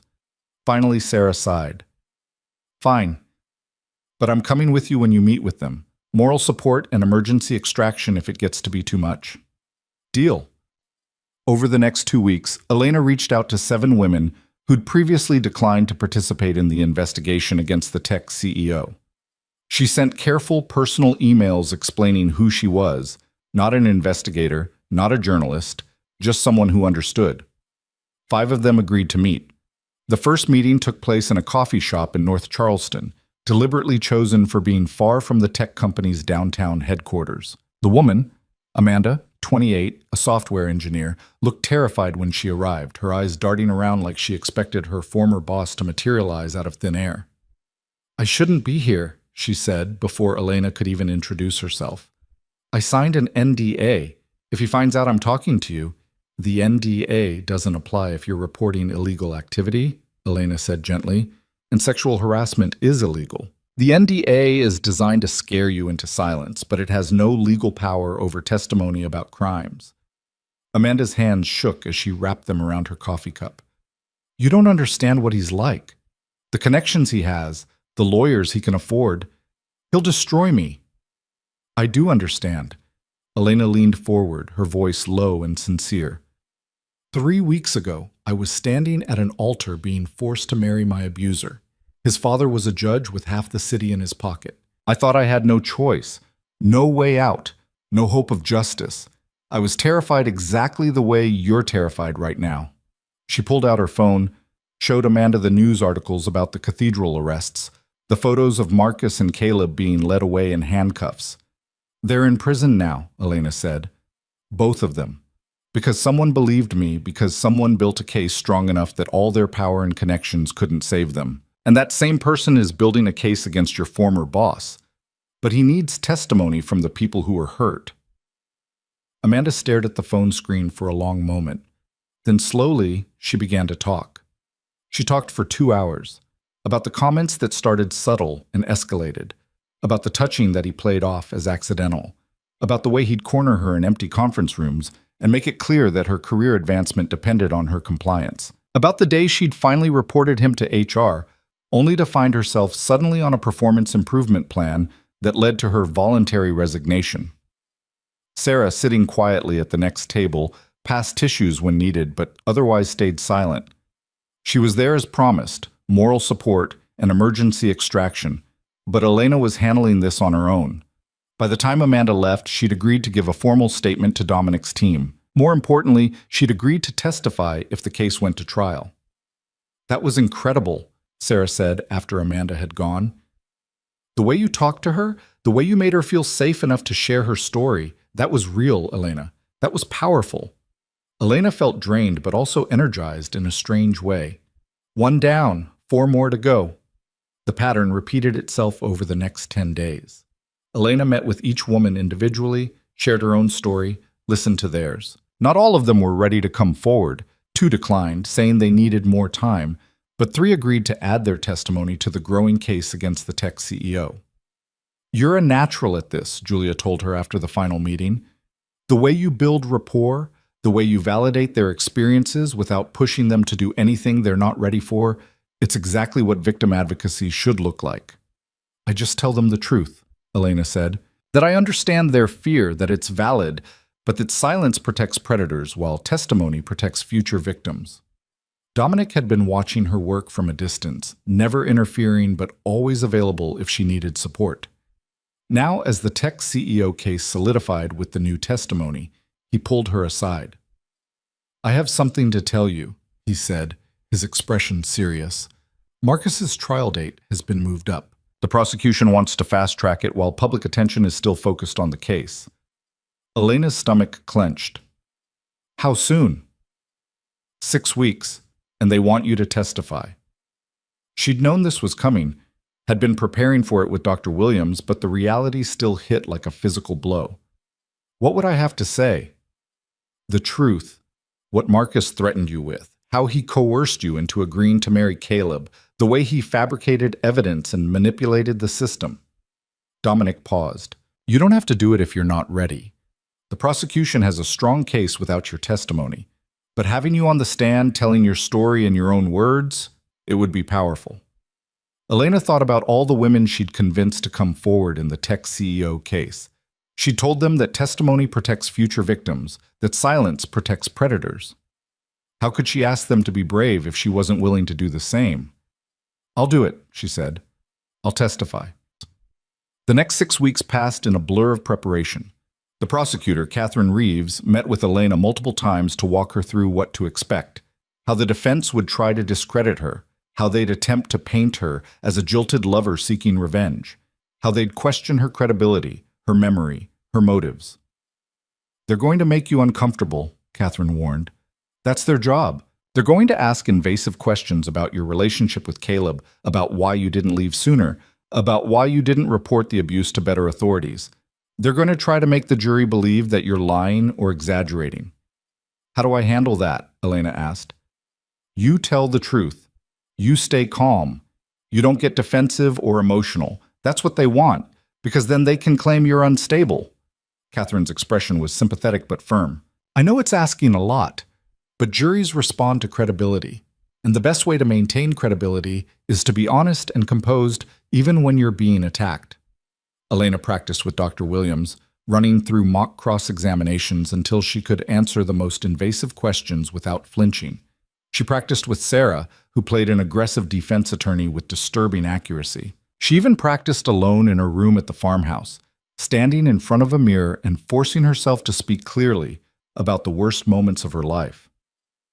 You're going to be amazing, Dominic told her the night before the trial began. They were back at his office reviewing her testimony one final time. You're strong enough for this. I don't feel strong. I feel terrified. Strong and terrified aren't mutually exclusive. Some of the bravest things people do happen when they're absolutely terrified, but do it anyway. The trial began on a cold Monday morning in late November. The federal courthouse was an imposing building of granite and glass, designed to inspire respect for the law. Elena climbed the steps with Catherine on one side and Sarah on the other, trying to ignore the cameras, the reporters shouting questions, the circus atmosphere that had surrounded the case. Inside, the courtroom was all dark wood and formal procedures. Marcus sat at the defense table with his legal team, 3 attorneys from one of the most expensive firms in the country, all of them looking confident and well-prepared. He'd lost weight in prison, Elena noticed. He looked older, diminished, but his eyes still held that cold calculation that had terrified her in her apartment. The prosecution's case was methodical and devastating. They called witnesses who testified about Marcus's pattern of corruption. They presented financial records showing bribes and payoffs. They played audio recordings of Marcus discussing illegal activities, obtained through wiretaps authorized by federal judges who weren't in the Whitmore pocket. Elena sat in the gallery for most of it, watching Marcus's facade of confidence slowly crack as the evidence mounted. His lawyers objected frequently, but the judge, a no-nonsense woman named Judith Morrison, overruled them more often than not. On the 3rd day of trial, Catherine called Elena to the stand. The walk from the gallery to the witness box felt impossibly long. Elena kept her eyes forward, refusing to look at Marcus, focusing on the court reporter whose fingers flew across the stenography machine with mechanical precision. She was sworn in. She sat down. The courtroom fell silent, waiting. Please state your full name for the record, Catherine began. Elena Marie Voss. Ms. Voss, how do you know the defendant, Marcus Whitmore? He's the father of my ex-boyfriend, Caleb Whitmore. And can you describe the nature of your relationship with Caleb Whitmore? Elena took a breath, let it out slowly. I dated Caleb for 2 years. During that time, he was physically and emotionally abusive. He isolated me from my friends and family, controlled every aspect of my life, and repeatedly assaulted me.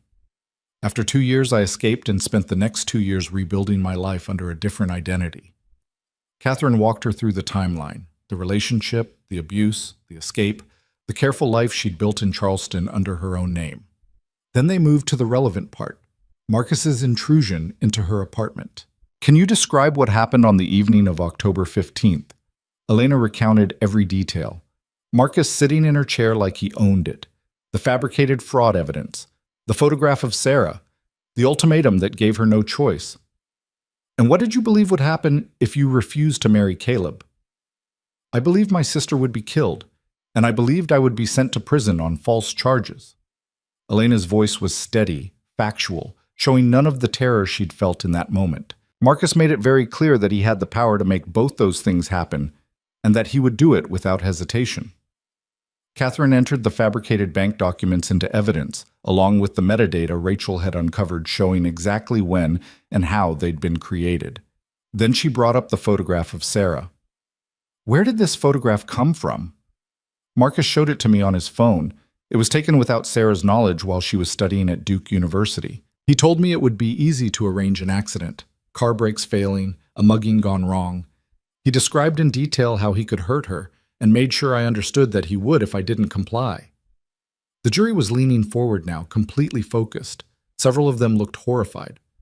Catherine took Elena through the rest of it, the 3 weeks of forced wedding planning, the ceremony itself, Dominic's intervention. Then she turned to the defense table. Ms. Voss, the defense is going to suggest that you're lying about these events, that you're a scorned ex-girlfriend seeking revenge against the Whitmore family. What would you say to that? I'd say that I have nothing to gain from lying. I didn't want any of this attention. I didn't want to relive the worst moments of my life in front of a courtroom full of strangers. I came forward because Marcus Whitmore used his power and position to terrorize me and threaten my sister's life. He needs to face consequences for that. Thank you, Miss Voss. No further questions. The judge called for a brief recess before cross-examination. Elena stayed in the witness box, gripping the armrest to keep her hands from shaking. This was the hard part. This was where Marcus's lawyers would try to tear her apart. The lead defense attorney was a man named Harrison Blackwell, late 50s, with silver hair and the kind of expensive suit that whispered power. He approached the witness stand with a sympathetic expression that Elena immediately distrusted. Ms. Voss, I know this must be difficult for you, he began, his voice gentle. Testifying about such personal matters. I'll try to keep this as brief as possible. Elena said nothing. Catherine had warned her that the friendly approach was often a trap. You testified that you were in a relationship with Caleb Whitmore for 2 years. During that time, did you ever report his alleged abuse to the police? Yes. 3 times. Each report was either lost or dismissed. I see. And do you have copies of these reports? No, they were destroyed or hidden by officers who were loyal to the Whitmore family. So you're asking this jury to believe that multiple police reports simply vanished with no documentation or record of their existence? I'm telling the jury what happened. Whether they believe it is up to them. Blackwell's expression flickered with annoyance at her calm response. He'd wanted her defensive, emotional. Instead, she was factual and composed. Ms. Voss, you also testified that you escaped this allegedly abusive relationship and rebuilt your life in Charleston. Yet you chose to work for Dominic Falcone, a man who just happened to be investigating the Whitmore family. Isn't that quite a coincidence? Mr. Falcone wasn't investigating the Whitmores when he hired me. He only began that investigation after he noticed signs that I was in danger. Signs that you were in danger. And yet you never told him about your past with Caleb Whitmore, did you? No, I was trying to leave that part of my life behind. Or perhaps you were planning this entire scenario from the beginning. Perhaps you sought employment with Mr. Falcone specifically because you knew he conducted investigations, and you wanted to use his resources to take revenge on the Whitmore family. Catherine shot to her feet. Objection. Counsel is testifying. Sustained. Mr. Blackwell, ask questions, don't make speeches. Blackwell nodded, unbothered by the admonishment. Ms. Voss, isn't it true that you never actually intended to go through with the wedding? That you were planning all along to have Mr. Falcone interrupt the ceremony in this dramatic fashion to humiliate my client and his son? No, That's not true. I was terrified. I thought I had no choice. I would have married Caleb if Dominic hadn't stopped it, because I believed that was the only way to keep my sister safe.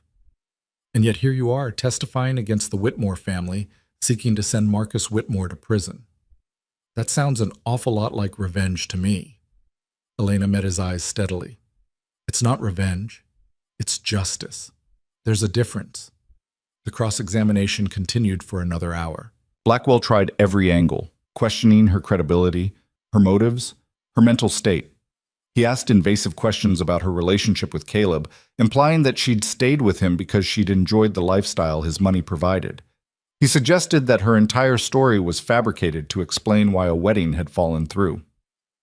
Through it all, Elena remained composed. She answered truthfully when she could, said, "I don't recall," when appropriate, and refused to be baited into emotional responses. Finally, Blackwell gave up. "No further questions, Your Honor." Catherine did a brief redirect, allowing Elena to clarify a few points the defense had muddied. Then the judge thanked her for her testimony and dismissed her from the stand. Elena's legs nearly gave out as she stepped down. Sarah was there immediately, steadying her, guiding her back to the gallery. Dominic caught her eye and nodded once, a small gesture of approval that meant more than Elena could express. She'd done it. She'd faced Marcus's lawyers, told her truth, and survived. The trial continued for another week. The defense put on their case, calling character witnesses who testified about Marcus's years of public service, his charitable donations, his reputation as a fair and honest judge. But Catherine systematically dismantled each witness, showing how Marcus had used his position and wealth to create a facade of respectability while committing crimes behind the scenes. The jury deliberated for less than 6 hours. When the verdict came back, guilty on all counts, Elena watched Marcus's face crumble.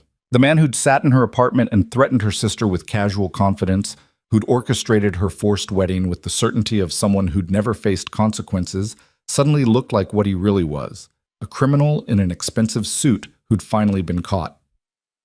The judge set sentencing for 2 weeks later. Catherine predicted 25 to 30 years, given the severity of the charges and Marcus's complete lack of remorse. Outside the courthouse, reporters swarmed them.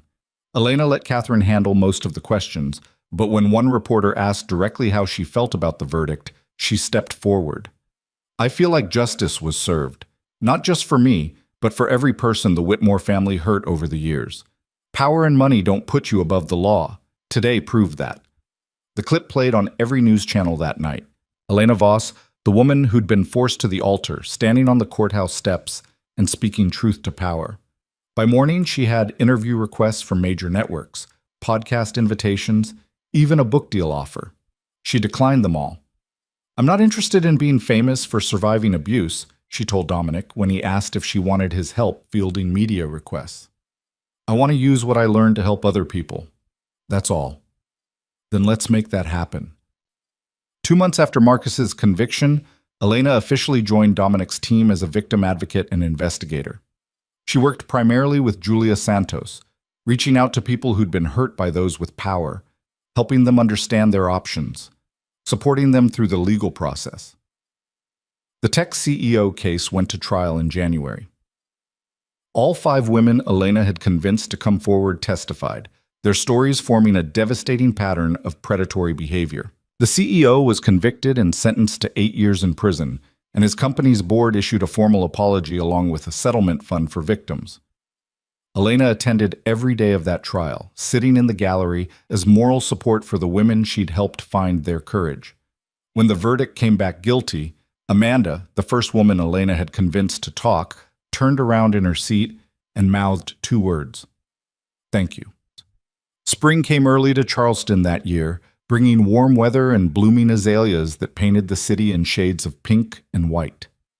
Elena moved out of the farmhouse safe house and into a small apartment downtown, close to Dominic's office. It was modest but bright, with big windows and a balcony where she could drink her morning coffee.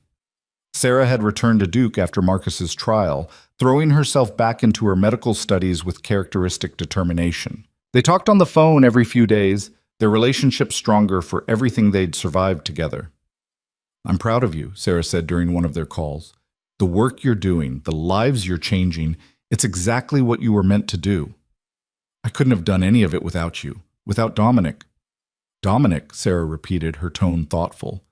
How is the mysterious Mr. Falcone, anyway? He's fine. Why? Just wondering if there's anything happening there. You two spend an awful lot of time together. We work together, Elena said, but she couldn't quite keep the defensive note out of her voice. That's all. Right. Of course. That's definitely all it is. Elena hung up, annoyed at how easily Sarah could read her even over the phone.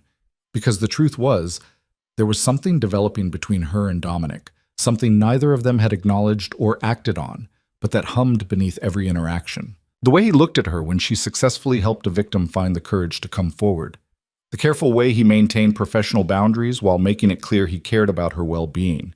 The quiet moments in the office late at night when they were the only ones still working, when the conversation would drift from cases to personal histories to dreams and fears they didn't share with anyone else. Elena wasn't ready for anything romantic. Dr. Williams had been clear about that. After the trauma she'd survived, she needed time to heal, to rediscover who she was outside of survival mode, before she could even think about a healthy relationship. But someday, when she was ready, when she'd done enough healing to trust someone with her heart again, she thought maybe Dominic could be that person. He'd proven he could be trusted with everything else. He'd saved her life, protected her sister, dismantled her enemies, and given her meaningful work that helped others. He'd never once made her feel like she owed him anything, never leveraged her gratitude into something inappropriate. He was quite simply the best man she'd ever known. And that terrified her almost as much as the Whitmores had. The case that changed everything came in late April, delivered by a woman who walked into Dominic's office without an appointment and refused to leave until someone heard her story. Elena was working at her desk when Julia appeared in the doorway, her expression troubled. There's someone here asking for you specifically, says she read about you in the news and drove 6 hours from Atlanta to talk to you. Me? Not Dominic. You. Says she'll only speak with you. Julia hesitated. She's been crying in the waiting room for 20 minutes. Whatever this is, it's bad. Elena found the woman sitting in one of the leather chairs near the reception area, clutching a tissue and staring at nothing. She was maybe 40, dressed in clothes that had once been expensive but now looked slept in, her dark hair pulled back in a messy ponytail. The moment she saw Elena, she stood up so fast she nearly tripped. You're her. You're Elena Voss. I am. Why don't we talk somewhere private? Elena led her to one of the small conference rooms, the ones designed for sensitive conversations. She closed the door, offered coffee that was declined, and waited. Dr. Williams had taught her that sometimes the best thing you could do was simply create space for someone to speak when they were ready.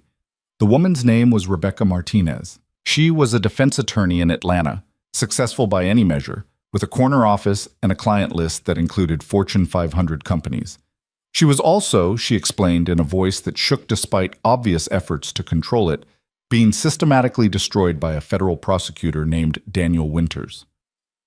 We dated for 6 months, Rebecca said, twisting the tissue in her hands. It ended badly. I broke it off because he was too controlling, too possessive. He didn't take it well. Elena felt a familiar chill run down her spine. What did he do? At first, nothing. He was angry, but he kept his distance. I thought it was over. Then 3 months ago, I started getting assigned to cases he was prosecuting. Every single case. I thought it was coincidence until I noticed the pattern. He was requesting me specifically as opposing counsel. That seems unusual. It's unheard of. Prosecutors don't get to choose which defense attorneys work against them. But Daniel has connections in the federal courthouse. He's got judges who owe him favors, clerks who leak information to him. Rebecca's voice cracked. He's using his position to sabotage my cases. Evidence that should have been provided in discovery suddenly goes missing. Witnesses change their testimony right before trial. Judges rule against me on motions that should have been slam dunks. Elena leaned forward. Have you reported this to anyone? Who would I report it to? He's a federal prosecutor. He works for the Department of Justice. The people I'd complain to are his colleagues, his friends. Rebecca wiped her eyes angrily. My clients are losing cases they should have won. My reputation is being destroyed, and there's nothing I can do about it because he has all the power, and I have none. It was the Whitmore situation all over again, just in a different flavor. Someone with institutional power using it to punish and control someone who dared to reject them. Why did you come to me? Elena asked gently. Because I read about what happened to you, about how you were trapped by people with power, and how someone helped you escape and hold them accountable. Rebecca met Elena's eyes, and there was desperation there, but also determination. I need that help. I need someone who understands what it's like to be targeted by someone who's supposed to uphold the law, but is actually abusing it. Elena felt the familiar pull, the recognition of someone drowning in circumstances they couldn't control, reaching for any lifeline they could find. She'd been that person less than a year ago. She understood that desperation intimately. Let me talk to my team, she said. We'll see what we can do. Dominic listened to Elena's summary of Rebecca's situation with his characteristic intensity, asking sharp questions, taking notes on his tablet. When she finished, he was quiet for a long moment. A federal prosecutor, he said finally. That's significant. They have broad authority, extensive resources, and institutional protection. Going after one of them isn't like going after a corrupt judge or an abusive tech CEO. I know it's complicated, but I didn't say we wouldn't do it. I said it's complicated. There's a difference. Dominic pulled up something on his computer. Daniel Winters, 38 years old, Harvard Law, clerked for a federal judge before joining the U.S. Attorney's Office. He's had a successful career, conviction rate over 90%, which is high even for federal prosecutors. He's being considered for a promotion to head the white-collar crimes division. Rebecca says he's sabotaging her cases. If that's true, we'll prove it. But we need to be methodical about this. Federal prosecutors are subject to oversight, but the oversight mechanisms are internal. We'll need ironclad evidence before we can move forward. Elena spent the next week conducting intake interviews with Rebecca, documenting every instance of suspicious behavior in her cases against Winters. The pattern was damning once you knew to look for it. Evidence mysteriously unavailable. Witnesses who'd given statements favorable to the defense suddenly developing amnesia on the stand. Judges who consistently ruled in the prosecution's favor, even on questionable motions. He's using his relationships in the courthouse to manipulate the system, Elena told the team during their strategy meeting. It's subtle enough that each individual instance could be explained away. But when you look at the totality of circumstances, it's clear something's wrong. Rachel pulled up a timeline on the main screen. Look at this.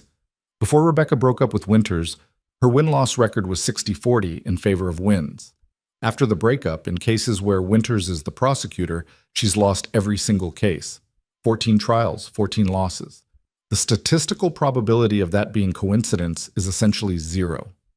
We need more than statistics, Dominic said. We need evidence of communication between Winters and court personnel, evidence of him requesting Rebecca as opposing counsel, evidence of him deliberately withholding discovery materials.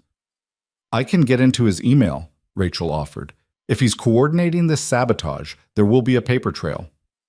No, Dominic's voice was firm. We do this legally. I won't let you compromise yourself or the investigation by hacking into a federal prosecutor's email system. We find another way. Marcus Webb, the former FBI agent, spoke up. What about a confidential informant? Someone in the U.S. Attorney's Office who's noticed the pattern and is willing to talk. That's dangerous for whoever comes forward, Julia pointed out. Whistleblowers in federal agencies face massive retaliation. Then we protect them, Elena said, the way Dominic protected Sarah. We make sure they're safe before they ever go on record. They spent 3 weeks identifying potential informants within the U.S. Attorney's Office. It was delicate work, requiring careful background research to find people who had both access to relevant information and potential reasons to cooperate. They were looking for someone with a conscience, someone who'd noticed the irregularities and been troubled by them. They found him in the form of James Chen, a junior prosecutor who'd worked alongside Winters on several cases. Marcus approached him carefully, framing it as a preliminary conversation about workplace concerns. Chen was initially reluctant, but when Marcus mentioned Rebecca's name, something shifted in his expression. I knew something was wrong, Chen admitted during a meeting in a park far from the federal courthouse, speaking quietly as joggers passed by. The way Winters talked about her, the obsessive way he tracked her cases. He'd celebrate when she lost, like it was personal instead of professional. Did you ever witness him interfering with her cases? Marcus asked. Not directly, but I saw emails between him and Judge Morrison, the chief judge in our district. They were discussing case assignments, making sure Rebecca's clients were assigned to certain judges. Judges who Winters knew would be favorable to the prosecution. Would you be willing to testify to that? Chen looked terrified. If I do this, my career is over. The U.S. Attorney's Office doesn't take kindly to internal whistleblowers. Your career at that office might be over, Marcus corrected. But there are other opportunities. Defense firms pay well for former prosecutors with integrity. And more importantly, you'd be stopping someone from abusing the power of that office to settle personal vendettas. It took 2 more meetings before Chen agreed to cooperate. He provided copies of emails between Winters and various court officials, showing a clear pattern of coordination designed to disadvantage Rebecca. He documented conversations where Winters had openly discussed his intention to ruin Rebecca's career. He even had a recording, made accidentally during a group meeting, where Winters had said, "If she thinks she can dump me and walk away unscathed, she's got another think coming." Armed with this evidence, Dominic arranged a meeting with the Inspector General of the Department of Justice, the office responsible for investigating misconduct by federal prosecutors. Elena accompanied him, bringing Rebecca and James Chen. The Inspector General, a stern woman named Patricia Howard, listened to their presentation without interruption. She reviewed the documents they'd brought, studied the timeline Rachel had prepared, watched the recorded conversation where Winters threatened to ruin Rebecca. When they finished, Howard leaned back in her chair, her expression unreadable. "This is serious," she said finally. "If these allegations are accurate, Mr. Winters has violated multiple ethical rules and possibly committed criminal obstruction of justice." "The evidence speaks for itself," Dominic said. "Evidence that was obtained how, exactly?" "Through a confidential informant who had legitimate access to the materials. Nothing was hacked. Nothing was stolen. Everything you've seen was either given voluntarily by someone with legal possession or obtained through proper legal channels." Howard studied James Chen, who sat stiffly in his chair, clearly terrified of the consequences he was facing. "Mr. Chen, I need to be clear with you about what happens next. If we move forward with an investigation based on your testimony, you'll be questioned extensively. Your credibility will be challenged. Your motives will be questioned. And yes, there may be professional repercussions." "I understand," Chen said, his voice steadier than Elena had expected. "But I didn't become a prosecutor to watch someone abuse the system for personal revenge. If that means my career suffers, so be it." The investigation took 4 months. During that time, Rebecca continued to practice law, though Winters, apparently sensing something was wrong, stopped requesting her as opposing counsel on his cases. The sudden change in pattern was itself evidence of guilt, a tacit admission that he'd been manipulating case assignments. Elena stayed in close contact with Rebecca throughout the investigation, providing support, helping her process the emotional toll of watching her abuser finally face scrutiny. They met for coffee every week, conversations that ranged from legal strategy to healing from vindictive abuse.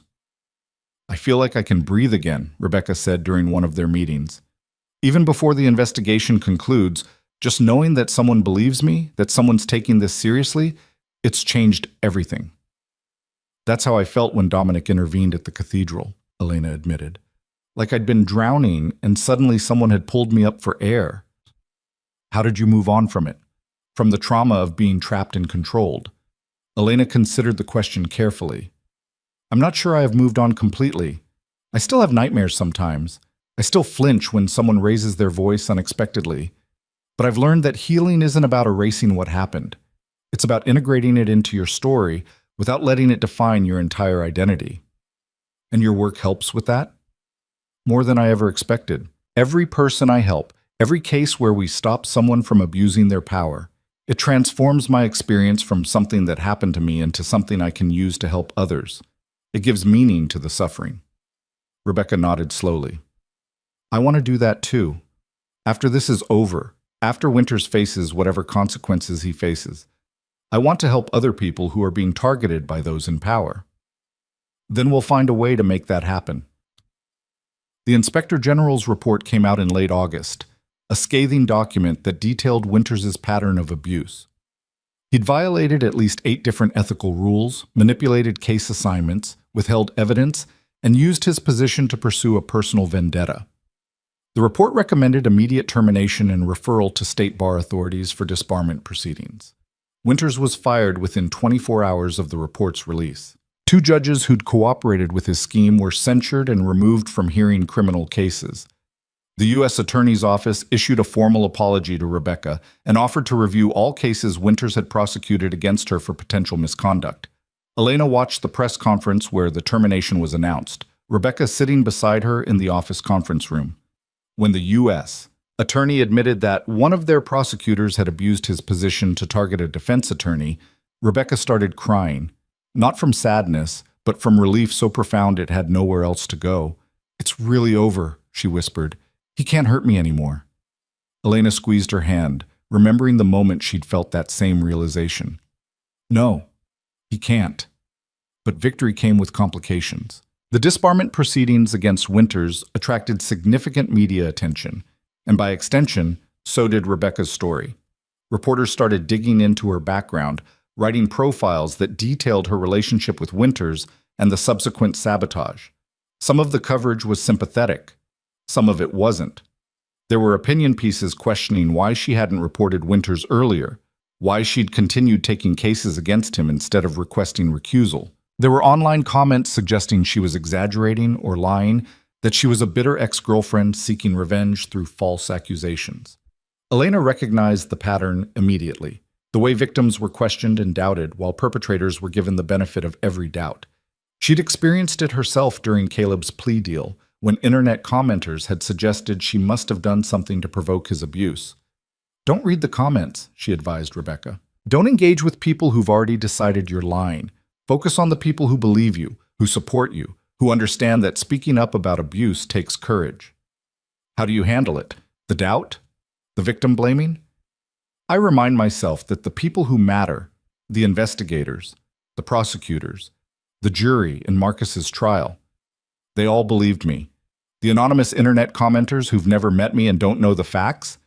Their opinions are irrelevant. Elena paused. Also therapy. Lots and lots of therapy. Rebecca smiled weakly. I should probably get back into that. Definitely. Dr. Williams is taking new patients if you want a referral. The work continued. Elena and Julia developed a screening process for potential cases, identifying situations where power imbalances made traditional legal remedies ineffective. They took on a case involving a police chief who'd been sexually harassing female officers for years, another involving a university president who'd been covering up sexual assaults to protect the school's reputation, a third involving a family court mediator who'd been taking bribes to influence custody recommendations. Each case required months of investigation, careful evidence collection, strategic planning. Each case put Elena in contact with victims who'd been trapped by those with institutional power, who'd felt helpless and alone until someone offered them a path forward. And with each case, Elena felt herself growing stronger, not healed. Dr. Williams had been right that healing wasn't linear and might never be complete, but stronger, more confident, more certain of her purpose. She was making a difference. She was transforming her trauma into something meaningful, and that felt like the kind of victory that couldn't be taken away. It was October, almost exactly a year after Marcus had invaded her apartment and set the final act of her nightmare in motion, when Dominic asked her to stay late one evening after everyone else had left the office. "I have something I want to show you," he said, pulling up a presentation on his laptop. It was a business plan for a nonprofit organization. The Voss Foundation, the header read. Elena's breath caught as she read through the details. The foundation would provide comprehensive services to victims of abuse by those in positions of power, legal representation for those who couldn't afford it, safe housing for people fleeing dangerous situations, therapy services with trauma-informed counselors, job training and placement for people trying to rebuild their lives, and an investigation team that would build cases against powerful abusers, ensuring they faced consequences for their actions. "This is incredible," Elena said, scrolling through page after page of detailed planning. "But this would cost millions to set up. How would we fund the Whitmore assets?" Dominic said. "When Marcus and Caleb were convicted, their assets were seized as proceeds of crime. There's a legal process for determining how those assets should be distributed. I've been working with the federal prosecutors to ensure a significant portion goes toward creating this foundation. Elena stared at him. You want to use the Whitmore fortune to help people they would have hurt? I can't think of better poetic justice. They spent generations using their wealth and power to victimize people. Now that wealth will be used to empower those same people to fight back. It was perfect. It was exactly the kind of transformation Elena had been seeking, taking something terrible and making it into something good. There's one condition, Dominic continued. The foundation needs a director, someone who understands the mission intimately, who has credibility with victims, who can build trust and create a culture of support rather than judgment. You want me to run it? I want you to consider it. You don't have to decide tonight, but I think you'd be perfect for this role. You've proven over the past year that you have the skills, the empathy, and the determination to help people escape situations like the one you survived. Elena looked at the business plan again, seeing not just organizational charts and budget projections, but the potential to help hundreds or thousands of people, to create something lasting that would continue protecting victims long after she was gone. I'll need help, she said. I don't have experience running a nonprofit. You'll have an entire team. Julia's already agreed to come on as Director of Victim Services. Marcus will head investigations. Rachel will manage digital forensics. And I'll handle legal strategy and fundraising. What about your company? I'll keep it running for private clients, but my primary focus will be the foundation work. Dominic closed the laptop, giving her his full attention. Elena, I've been doing this work for 15 years. I've helped a lot of people, stopped a lot of bad actors, but I've always done it reactively, case by case, putting out fires as they arise. This foundation would let us work proactively. We could train law enforcement to recognize power-based abuse. We could lobby for legal reforms that close the loopholes powerful people exploit. We could create a model that other organizations could replicate.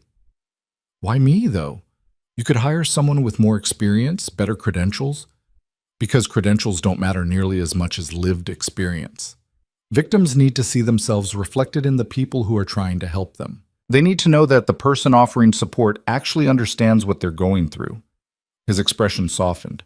And because you've proven in the past year that you're not just surviving your trauma, you're transforming it into something powerful and good. That's exactly the kind of leadership this foundation needs. Elena felt tears prick her eyes. A year ago, she'd been standing at an altar in a dress that hid bruises, preparing to marry the man who'd broken her, convinced she had no options and no future. Now she was being offered the chance to direct an organization that would help countless others escape similar fates. I'll do it, she said. I'll run the foundation. Dominic smiled, one of his rare, genuine smiles that transformed his usually serious face. Good. Because I already filed the incorporation papers. Elena laughed, wiping her eyes. You were that confident I'd say yes? I was that confident you'd see the potential in what we could build together. The foundation officially launched in January, occupying a renovated building in downtown Charleston that had once been a textile warehouse. The space was deliberately designed to feel welcoming rather than institutional, with comfortable furniture, natural light, and private consultation rooms where people could share their stories without fear of being overheard. The response was overwhelming. Within the first month, they received over 200 inquiries from people seeking help. Some were referred by lawyers or therapists. Others had read about the foundation in news coverage of the Whitmore case. Still, others had simply found the website while searching desperately for someone who could help them escape situations they couldn't escape on their own. Elena interviewed each potential client personally, assessing their situation, determining what kind of help they needed. Some required only legal advice or referrals to appropriate services.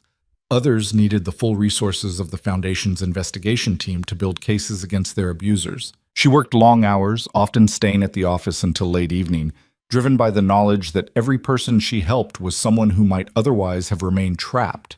Dominic frequently stayed late as well, the two of them working in companionable silence or discussing strategy for complex cases. One evening in early March, as they were reviewing files for an upcoming case, Dominic set down his pen and looked at her with an expression she couldn't quite read. Can I ask you something personal? Elena's heart skipped. They rarely discussed anything beyond work, maintaining careful professional boundaries even though the attraction between them had become increasingly difficult to ignore. Of course. Are you happy with this work, with this life you've built? She considered the question seriously. I'm still healing.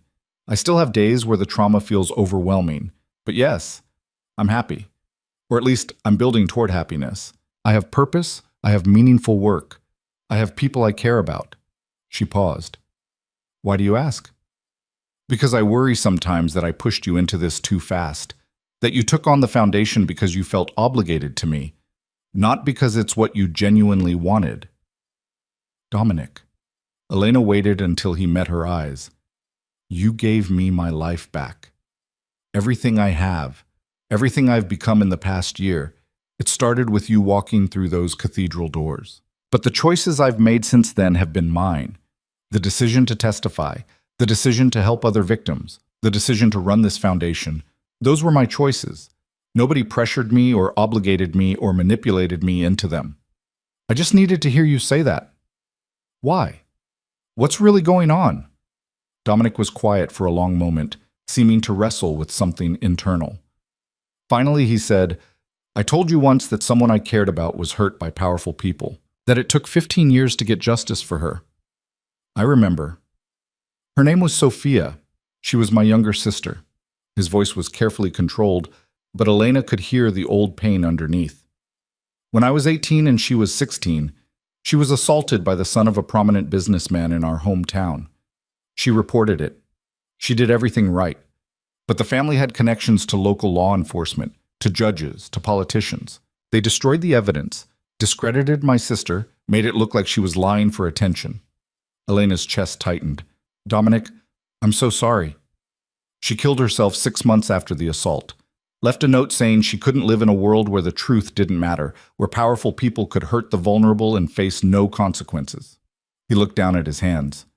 I was too young to help her, too powerless to stop what happened. So I spent the next 15 years making myself into someone who could stop it from happening to others. I built a company, developed resources, learned how to investigate and build cases that would hold up against the best lawyers money could buy. And you got justice for her? You said it took 15 years. I did. The man who assaulted her eventually hurt someone else, someone whose family had even more money and connections than his did. When I learned about it, I used everything I'd learned to build a case that included both victims plus 3 others we managed to find. He was convicted and sentenced to 35 years. Dominic's jaw tightened. It was too late for Sophia, but at least he couldn't hurt anyone else. That's why you do this work, Elena said softly. Why you're so driven to help people in situations like hers.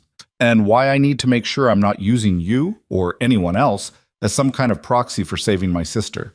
That I'm not pushing you into work that serves my need for redemption rather than your genuine calling. Elena reached across the table and took his hand, the first time she'd initiated physical contact with him since the cathedral. This is my calling. Helping people escape abuse, building cases against those who think they're untouchable, this is what I was meant to do. Not because of you, but because of me. Because I survived something terrible, and I refuse to let that experience be meaningless. Dominic looked at their joined hands, then back at her face. You're remarkable, Elena. I hope you know that. I'm just someone who got lucky. Lucky that you noticed I was in trouble. Lucky that you cared enough to investigate. Lucky that you had the resources and determination to take down the people who were threatening me. It wasn't luck. It was a choice. I chose to investigate because I saw someone who deserved better than what she was getting. And you chose to survive, to fight, to transform your trauma into something that helps others. He squeezed her hand gently. We make a good team. We do. They sat like that for a long moment, hands joined across the table, the weight of everything unspoken hanging in the air between them. Elena knew they weren't ready, she wasn't ready, for anything beyond this quiet acknowledgement of connection. But someday, when she'd done more healing, when the foundation was stable, when she could trust herself to choose a partner from a place of strength rather than gratitude, someday, she thought, there might be room for more. For now, there was work to be done. The spring brought new challenges to the foundation, testing everything Elena and her team had built. A high-profile case landed on their doorstep in April when a state senator's daughter reached out, claiming her father had been covering up her husband's abuse to protect his political career. The investigation required navigating layers of political connections and media scrutiny that made even the Whitmore case look simple by comparison. Elena found herself coordinating with federal investigators, managing press inquiries, and supporting a young woman who'd been failed by everyone who should have protected her. The senator's daughter, Victoria, was 26 years old and terrified of the consequences of speaking out against her family. "My father told me that if I went public, it would destroy everything he'd worked for," Victoria said during their first meeting, her voice hollow. "He said I was being selfish, that my personal problems shouldn't derail his career, that I needed to think about the bigger picture." Elena recognized that particular brand of manipulation, the way abusers and their enablers reframed accountability as selfishness, made victims feel guilty for wanting basic safety and justice. "Your father chose his career over your safety," Elena said gently but firmly. "That's not your fault. That's his failure, not yours. And speaking the truth about what happened to you isn't selfish. It's necessary. For you and for every other person your husband might hurt if he faces no consequences." Victoria's case became national news within days of the foundation filing a formal complaint with state authorities. The senator held a press conference denying everything, painting his daughter as mentally unstable and vindictive. But Elena had learned from the Whitmore case. She'd made sure they had ironclad evidence before going public. Police reports that had been buried. Hospital records showing injuries consistent with Victoria's account. Text messages between the senator and police officials discussing how to handle the situation quietly. The evidence was damning, and the media coverage shifted rapidly from questioning Victoria's credibility to questioning her father's fitness for office. Within 2 weeks, the senator announced he wouldn't seek re-election. Within a month, Victoria's husband was arrested on multiple counts of domestic violence. "I couldn't have done this without you," Victoria told Elena after her husband's arraignment. "I thought I was trapped forever. My father had me convinced that his career was more important than my life." "You were never trapped," Elena said. "You just needed someone to show you the way out." But the victory was bittersweet. The foundation was running at capacity, turning away dozens of cases each week because they simply didn't have enough staff to handle the volume. Elena found herself working 16-hour days, trying to personally respond to everyone who reached out for help, knowing that each declined case might mean someone remained in danger. "You can't save everyone," Dr. Williams reminded her during one of their therapy sessions. "You're one person running one organization. You need to accept the limits of what you can accomplish." "But people are suffering. People are trapped. How am I supposed to just turn them away?" "By recognizing that burning yourself out helps no one. By understanding that you can't pour from an empty cup." Dr. Williams leaned forward. "Elena, you've accomplished more in 18 months than most people accomplish in a lifetime. You've helped dozens of victims escape abuse. You've held powerful people accountable. You've built an organization that will continue this work long after you're gone. But if you work yourself into the ground, if you sacrifice your own health and well-being in the name of helping others, eventually you'll break, and then you won't be able to help anyone." Elena knew the doctor was right, but knowing and accepting were different things. She'd built her entire identity around being strong enough to help others, transforming her trauma into purpose. The idea of stepping back felt like failure. "I think," Dr. Williams said carefully, "that you might be using work to avoid processing something else, something you're not ready to face yet." "Like what?" "Like the fact that you're allowed to want things for yourself, to build a life that isn't entirely defined by helping others or fighting against injustice, to have relationships and hobbies and moments of joy that exist separate from your trauma." The doctor paused. "When was the last time you did something just because it made you happy? Not because it was therapeutic or meaningful or part of your recovery, but simply because you enjoyed it?" Elena couldn't remember. Every choice she'd made in the past year had been strategic, purposeful, aimed at healing or helping or building something meaningful. She'd forgotten how to simply exist without constantly working toward some goal. "That's what I thought," Dr. Williams said. "Your homework for this week is to do one thing that has nothing to do with work or trauma recovery. Read a novel just for fun. Go to a movie, take a cooking class. Something that exists purely for your own enjoyment." It felt frivolous, almost wrong, to spend time on herself when there were people who needed help. But Elena had learned to trust Dr. Williams's guidance, even when it made her uncomfortable. She chose cooking, not because she needed to eat or because it was healthy, but because she'd always loved the creativity of combining flavors and techniques to create something delicious. She enrolled in an Italian cooking class at a culinary school downtown, showing up on Thursday evening with no agenda beyond learning how to make fresh pasta. The instructor was a 60-year-old woman named Maria, who'd grown up in Rome and had opinions about everything from the proper way to knead dough to the only acceptable wine pairings for carbonara. The other students were a mix of couples on date nights and individuals looking for a hobby. No one knew who Elena was. No one asked about her work or her past. For 3 hours, Elena focused entirely on the tactile pleasure of working dough, the satisfaction of rolling pasta thin enough to see light through it, the joy of tasting something she'd made with her own hands. It was meditative and engaging and completely separate from everything else in her life. "You're a natural," Maria said, watching Elena plate her finished dish. "Have you cooked Italian food before?" "Not really, but I've always loved food that requires patience and technique. You should come back next week. We're doing ossobuco." Elena found herself saying yes before she'd consciously decided to. And the following Thursday, she showed up again, this time less nervous, more ready to simply enjoy the experience. It became her weekly ritual, 3 hours where she wasn't Elena Voss, director of the foundation that helped abuse victims. She was just someone learning to cook, chatting with other students about recipes and restaurants, letting herself exist without the weight of purpose pressing down on every moment. Dominic noticed the change in her. "You seem lighter," he said one evening as they were closing up the office. "More relaxed.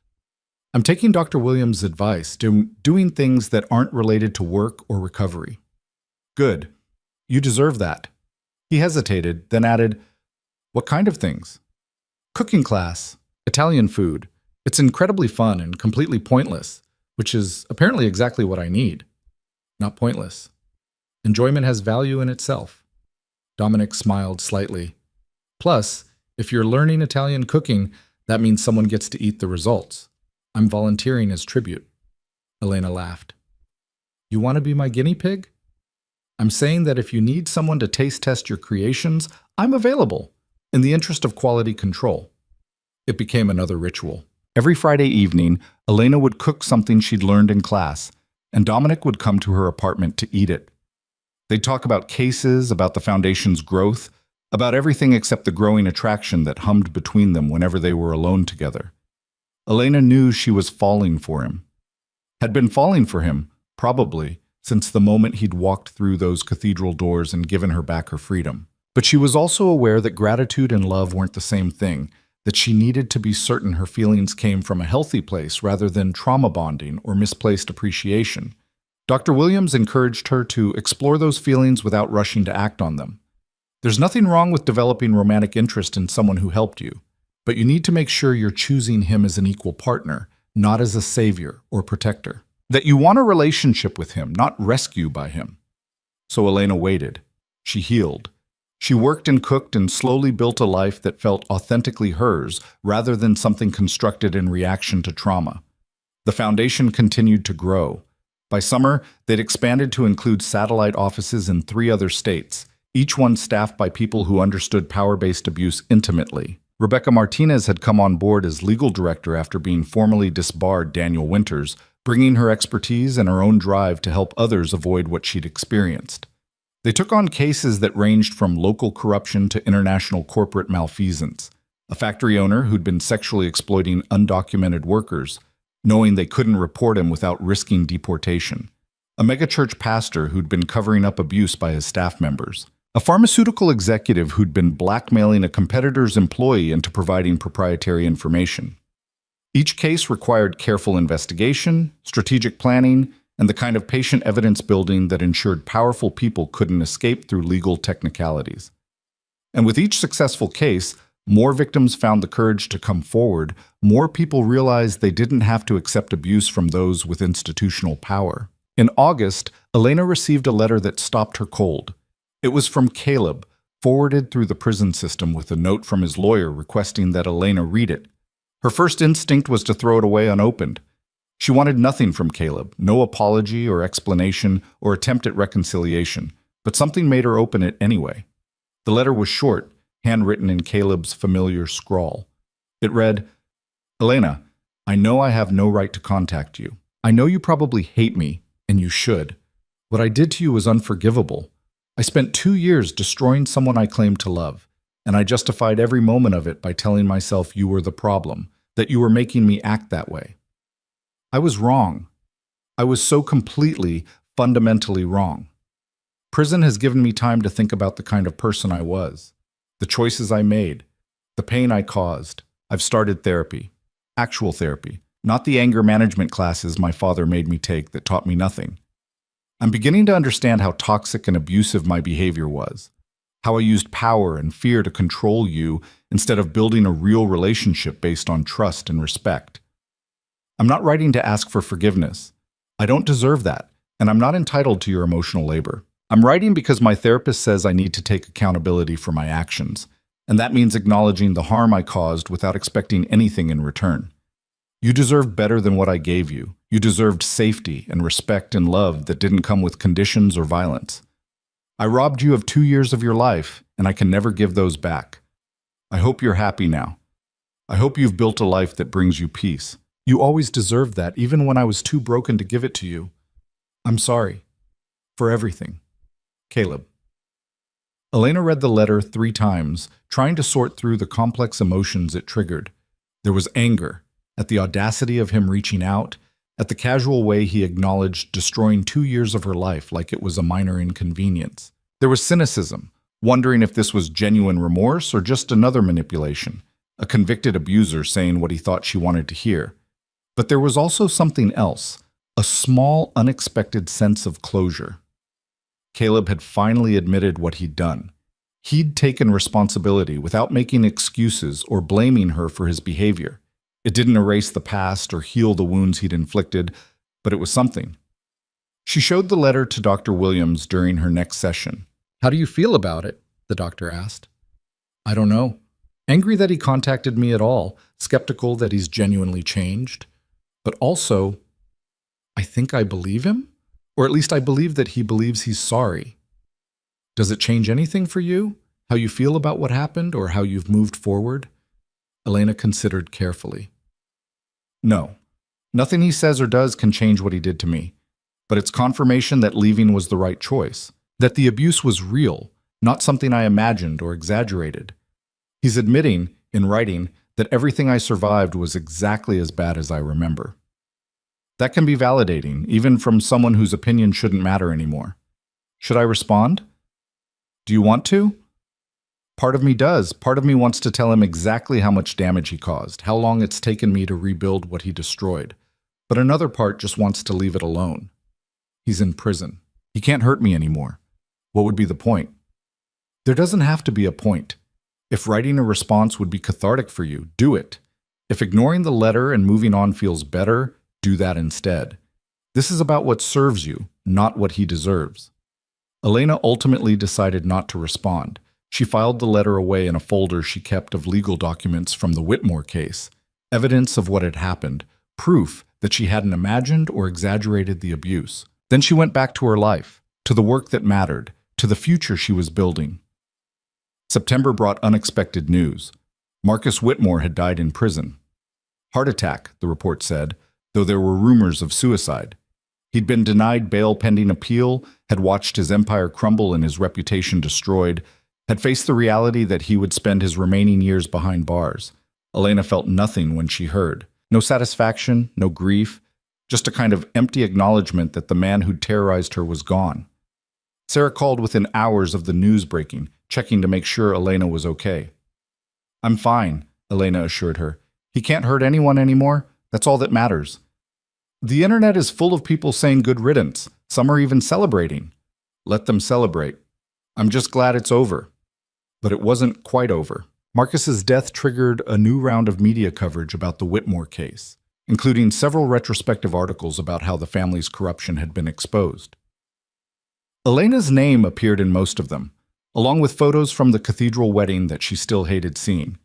The coverage brought a surge of new requests for help from the foundation, people who'd read about Elena's story and realized they might have options they hadn't known existed. The team worked overtime to handle the increased volume, bringing on additional staff and volunteers to manage the demand. "We need to expand again," Dominic said during a leadership team meeting. "Open more satellite offices, hire more investigators, increase our capacity." "That requires funding," Rebecca pointed out. "The Whitmore settlement money won't last forever." "Then we fundraise. We approach foundations, wealthy donors, anyone who might support this work." Dominic pulled up a presentation showing potential funding sources. "Elena's story has given us a platform. People want to help victims of power-based abuse. We just need to give them a way to contribute."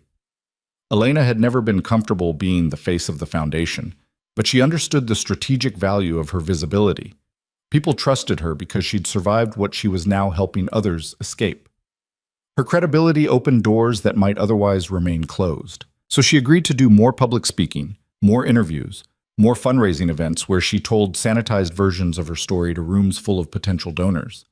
It was exhausting and often triggering, but it brought in the money they needed to help more people. One evening in October, exactly 2 years after Marcus had invaded her apartment, Elena found herself at a fundraising gala in a hotel ballroom, wearing an evening gown and talking to wealthy donors about the importance of holding powerful abusers accountable. Dominic was there as well, working the room with quiet efficiency, making connections that would translate into future support. Between conversations with donors, Elena stepped out onto the hotel's rooftop terrace to catch her breath. The Charleston skyline glittered before her, familiar and beautiful in the cool autumn air. She thought about how much had changed in 2 years, how she'd gone from trapped and terrified to free and purposeful, how she'd transformed the worst experience of her life into something that helped others. "You looked like you needed a break," Dominic said, stepping out onto the terrace behind her. "Just getting some air. It's intense in there." "You're doing great. I've watched you connect with at least a dozen major donors tonight. The foundation is going to be fully funded for the next 3 years thanks to your work." "Our work," Elena corrected. "I'm just the face. You're the one who built all of this." "We built it together." Dominic moved to stand beside her at the railing, both of them looking out at the city. 2 years ago today, Marcus Whitmore walked into your apartment and tried to destroy your life. Instead, he inadvertently set in motion everything that's happened since. The investigation, the arrests, the foundation, all of it.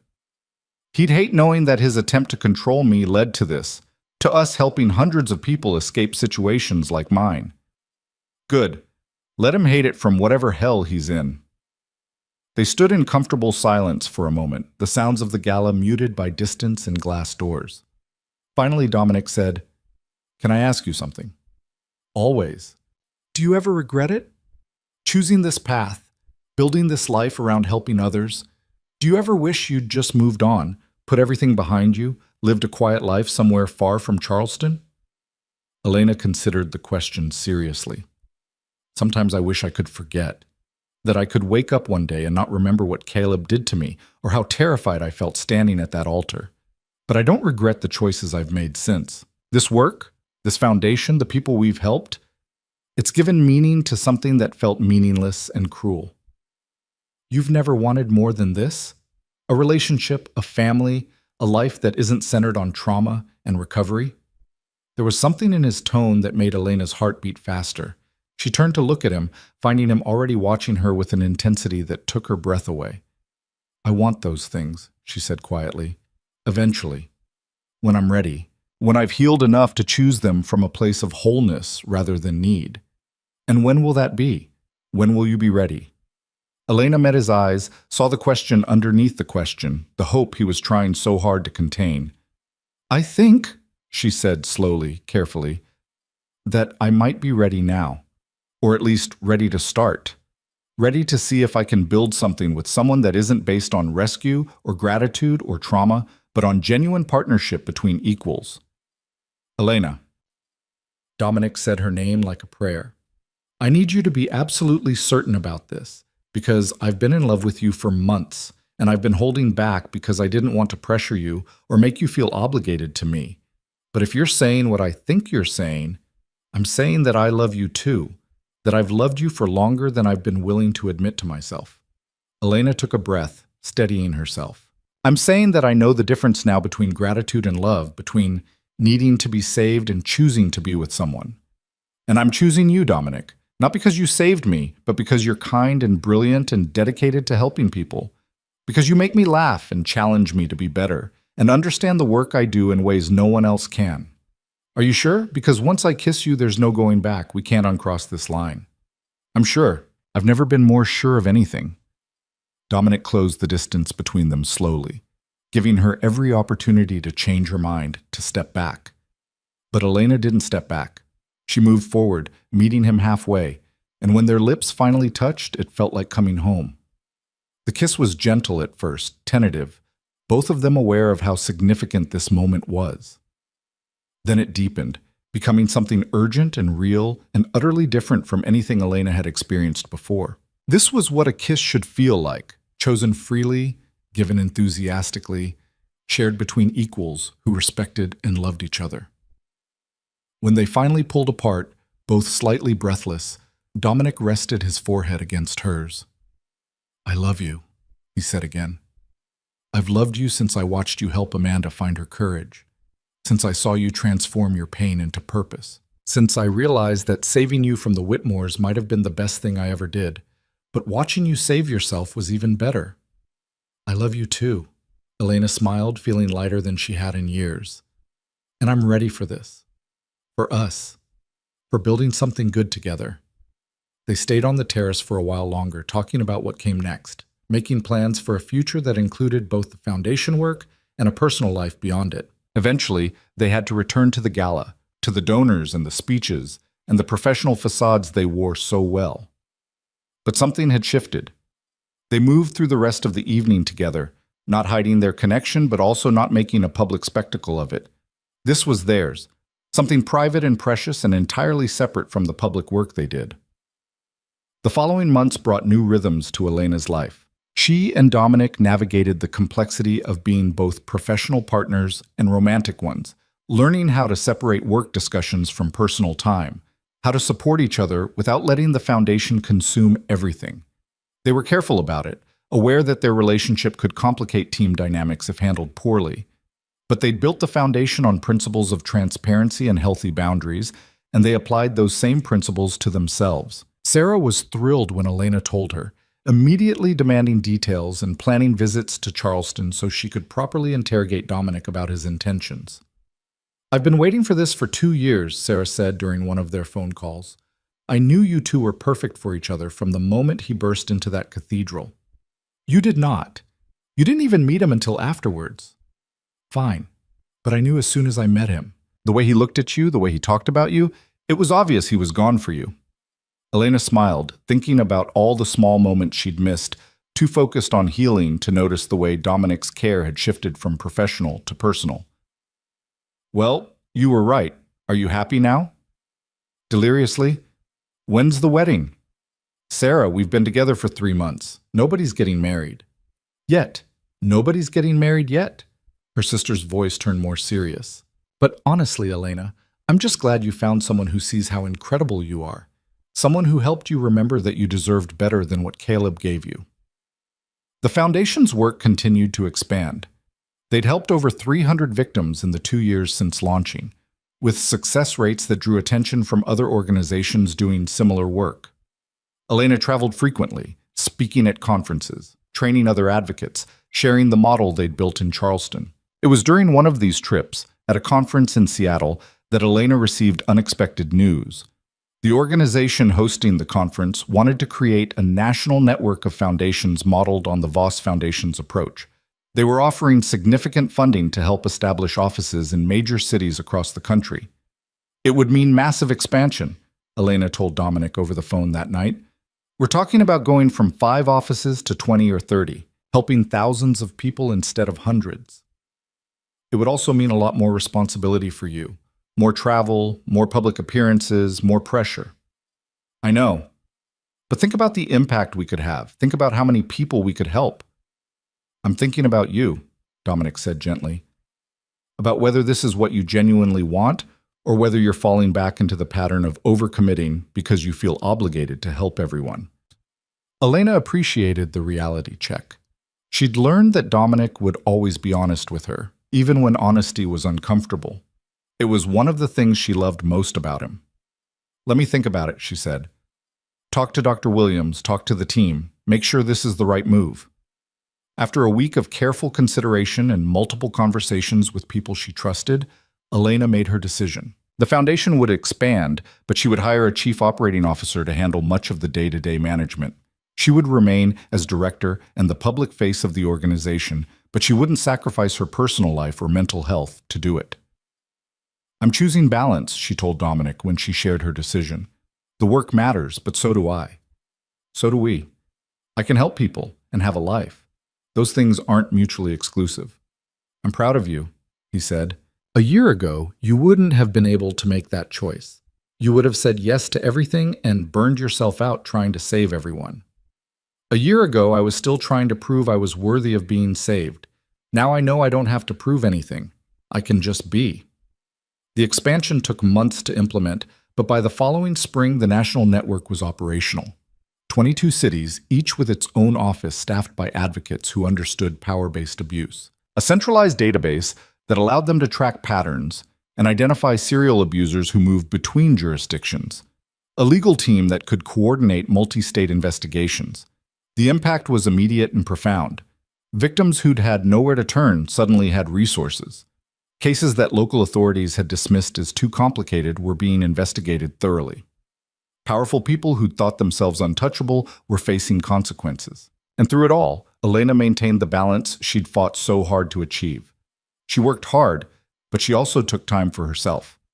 She traveled for conferences, but she also spent quiet evenings at home with Dominic, cooking meals and watching movies and simply existing together without the weight of trauma pressing down on every moment. 3 years after the cathedral incident, on a warm evening in May, Dominic took Elena back to that same rooftop terrace where they'd first kissed. The hotel was hosting another fundraising gala for the foundation, but the terrace was empty, the party still going strong inside. "I wanted to bring you here," Dominic said, taking both her hands in his. "Back to where we started, where we chose each other." "It's a good memory," Elena agreed. "One of my favorites. I want to make another one." He released one of her hands to pull a small box from his jacket pocket. "Elena Marie Voss, you are the strongest, most compassionate, most remarkable person I've ever known. You've transformed your trauma into something that helps thousands of people. You've built a life defined by choice rather than fear, and you've made me better simply by being in my life."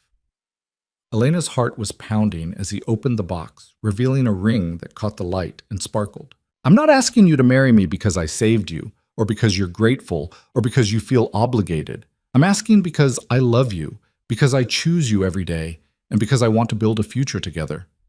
Will you marry me?" Elena looked at the ring, then at Dominic, then back at the ring. 3 years ago, she'd stood at an altar in a dress that hid bruises, preparing to marry a man who'd broken her.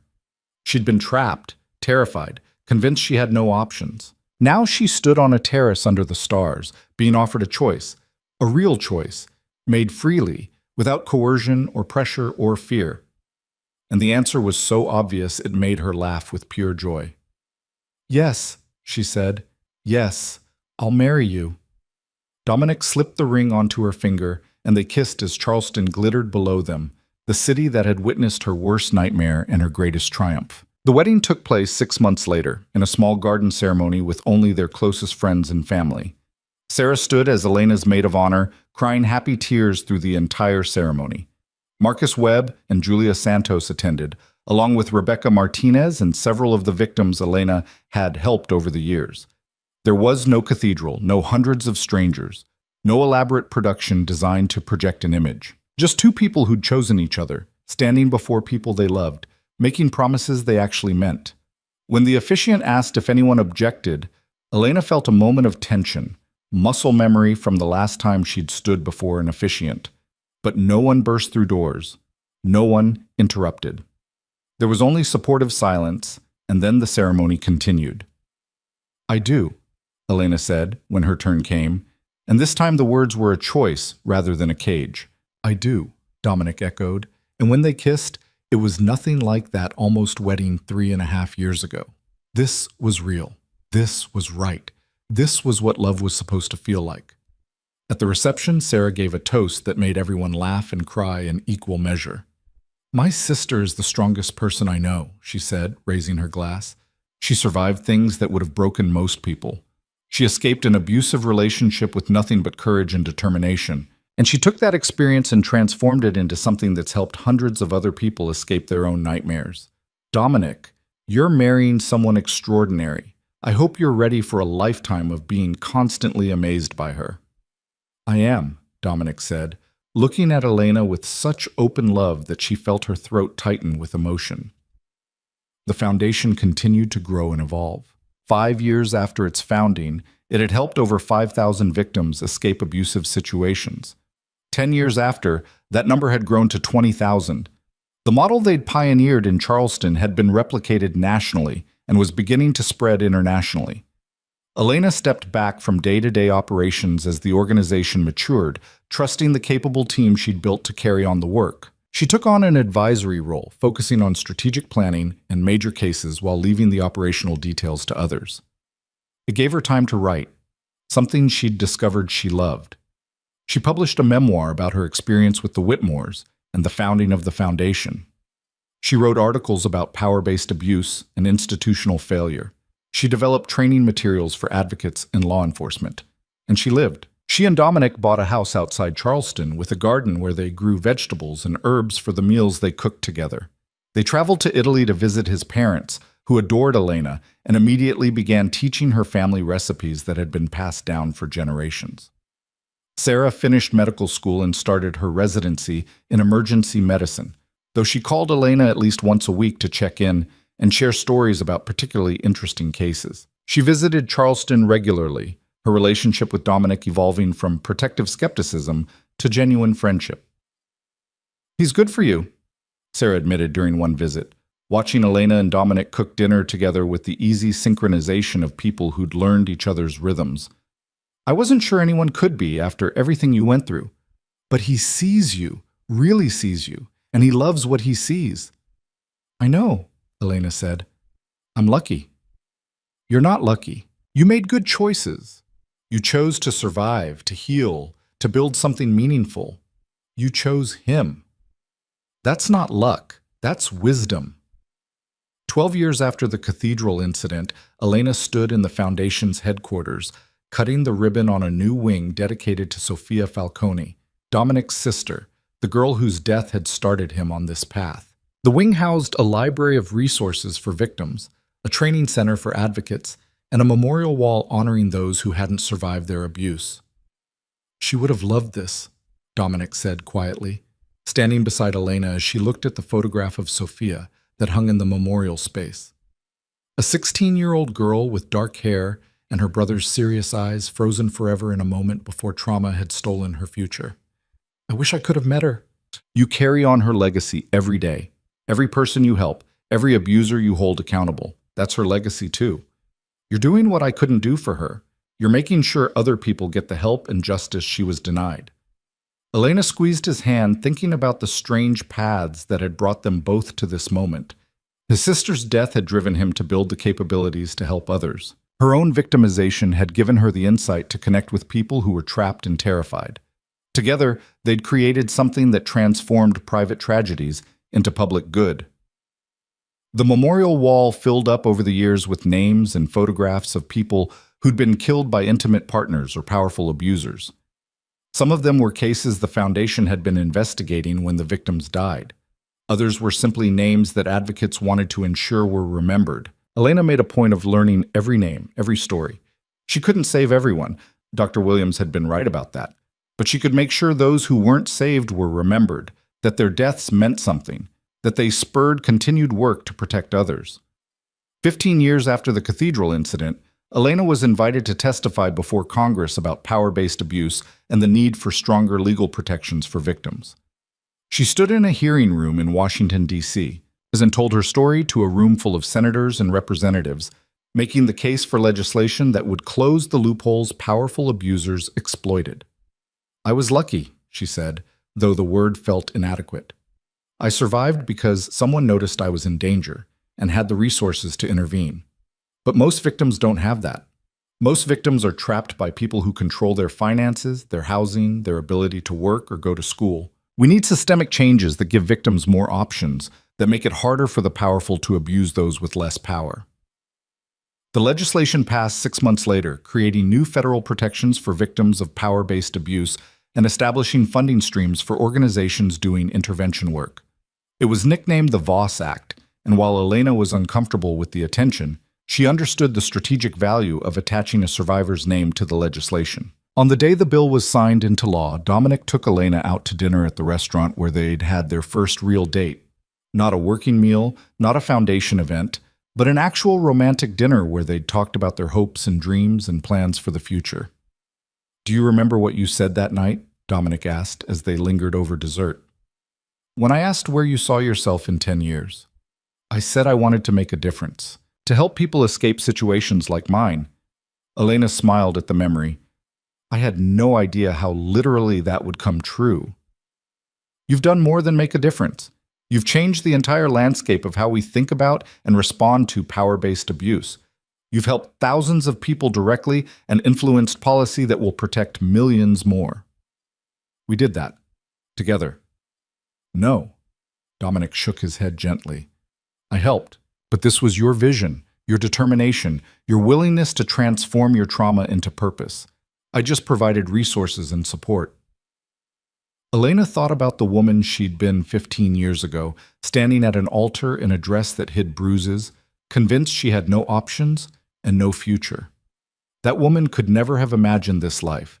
The meaningful work, the healthy relationship, the impact she'd had on countless other lives. "Do you ever wonder what would have happened if you hadn't walked through those cathedral doors?" she asked. "Every day. I wonder if you would have found another way out, or if you would have been trapped in that marriage for years. I wonder if I would have found another case to channel my need to save people, or if I would have missed the chance to meet the love of my life." He reached across the table and took her hand. "But then I stopped wondering, because we can't change the past. We can only be grateful for how things actually turned out. I am grateful. For you, for the foundation, for the life we've built together. Even for the trauma, as strange as that sounds, because it made me who I am. It gave me the empathy and insight I needed to do this work." "That's growth," Dominic said. "Being able to acknowledge that terrible things happen to you while also recognizing that you've transformed them into something good. Not everyone gets there." They went home to the house they'd shared for over a decade, to the life they'd built together through choice and effort and love. Elena looked around at the space they'd created, photographs from their travels, artwork collected from places they'd visited, the comfortable furniture they'd chosen together, and felt a contentment so profound it brought tears to her eyes. This was what freedom looked like. Not the absence of fear, but the presence of choice. Not the erasure of trauma, but the transformation of it into something meaningful. Not perfection, but something better. A life built deliberately, with intention, surrounded by love. 20 years after the cathedral incident, Elena stood at a podium addressing a conference of victim advocates from around the world. She was 52 years old now, her dark hair threaded with silver, her face marked by the years but also by smile lines earned through genuine joy. "Freedom," she said to the assembled crowd, "isn't something someone can give you. It's something you have to claim for yourself. I had help, crucial help, life-saving help, but ultimately, I'm the one who had to walk away from that altar. I'm the one who had to choose to testify, to start healing, to build a new life. And every person you help will have to make those same choices for themselves." She paused, letting that sink in. Our job as advocates isn't to save people.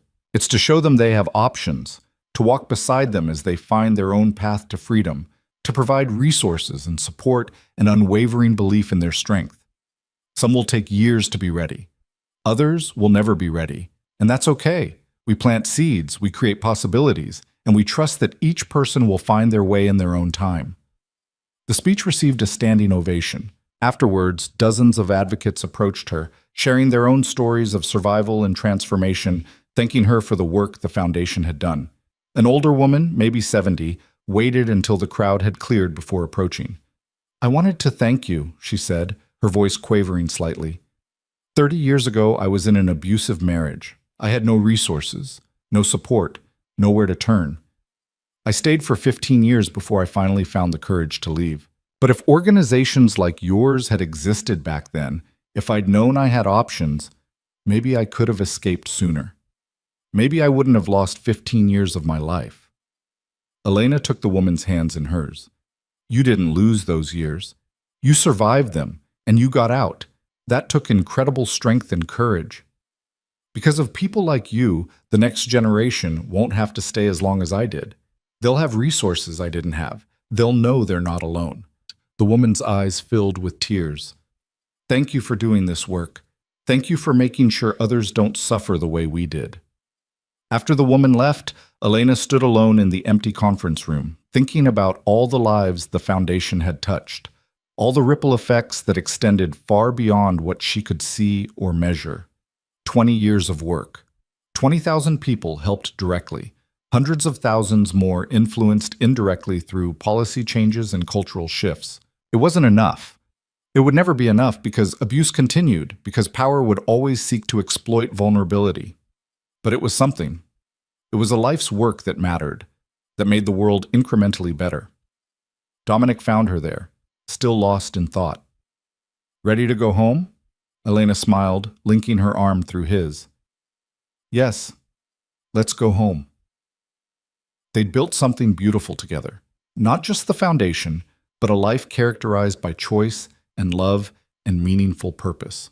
They'd proven that trauma didn't have to define you, that you could survive terrible things and still build something good on the other side. As they walked out of the conference center into the warm evening air, Elena thought about that moment 20 years ago when Dominic had walked through the cathedral doors and spoken those 5 words that had changed everything. She's not marrying you today. He'd given her an opening, but she'd been the one to walk through it. She'd been the one to choose freedom over captivity, truth over silence, hope over despair. And every day since, she'd continued making that choice. To heal, to help others, to build a life defined by love rather than fear. This, Elena thought as Dominic hailed a cab to take them back to their hotel, was what victory looked like. Not the dramatic moment when the powerful fell, though that mattered. Not the courtroom verdict or the public vindication, though those had their place. Real victory was quieter, more sustained. It was the daily choice to keep going, keep healing, keep building something good. It was the thousands of small moments that added up to a life well lived. It was the love shared with a partner who saw all of you and chose you anyway. It was the meaningful work that helped others find their own path to freedom. It was standing on a street corner in a city far from Charleston, at peace with your past and hopeful about your future. No longer defined by the worst thing that had happened to you, but by how you'd transformed it into something that mattered. 20 years after the cathedral, Elena Voss was free. Not because someone had saved her, but because she'd saved herself. And in doing so, she'd shown thousands of others that they could do the same. That was enough. That was more than enough. That was everything.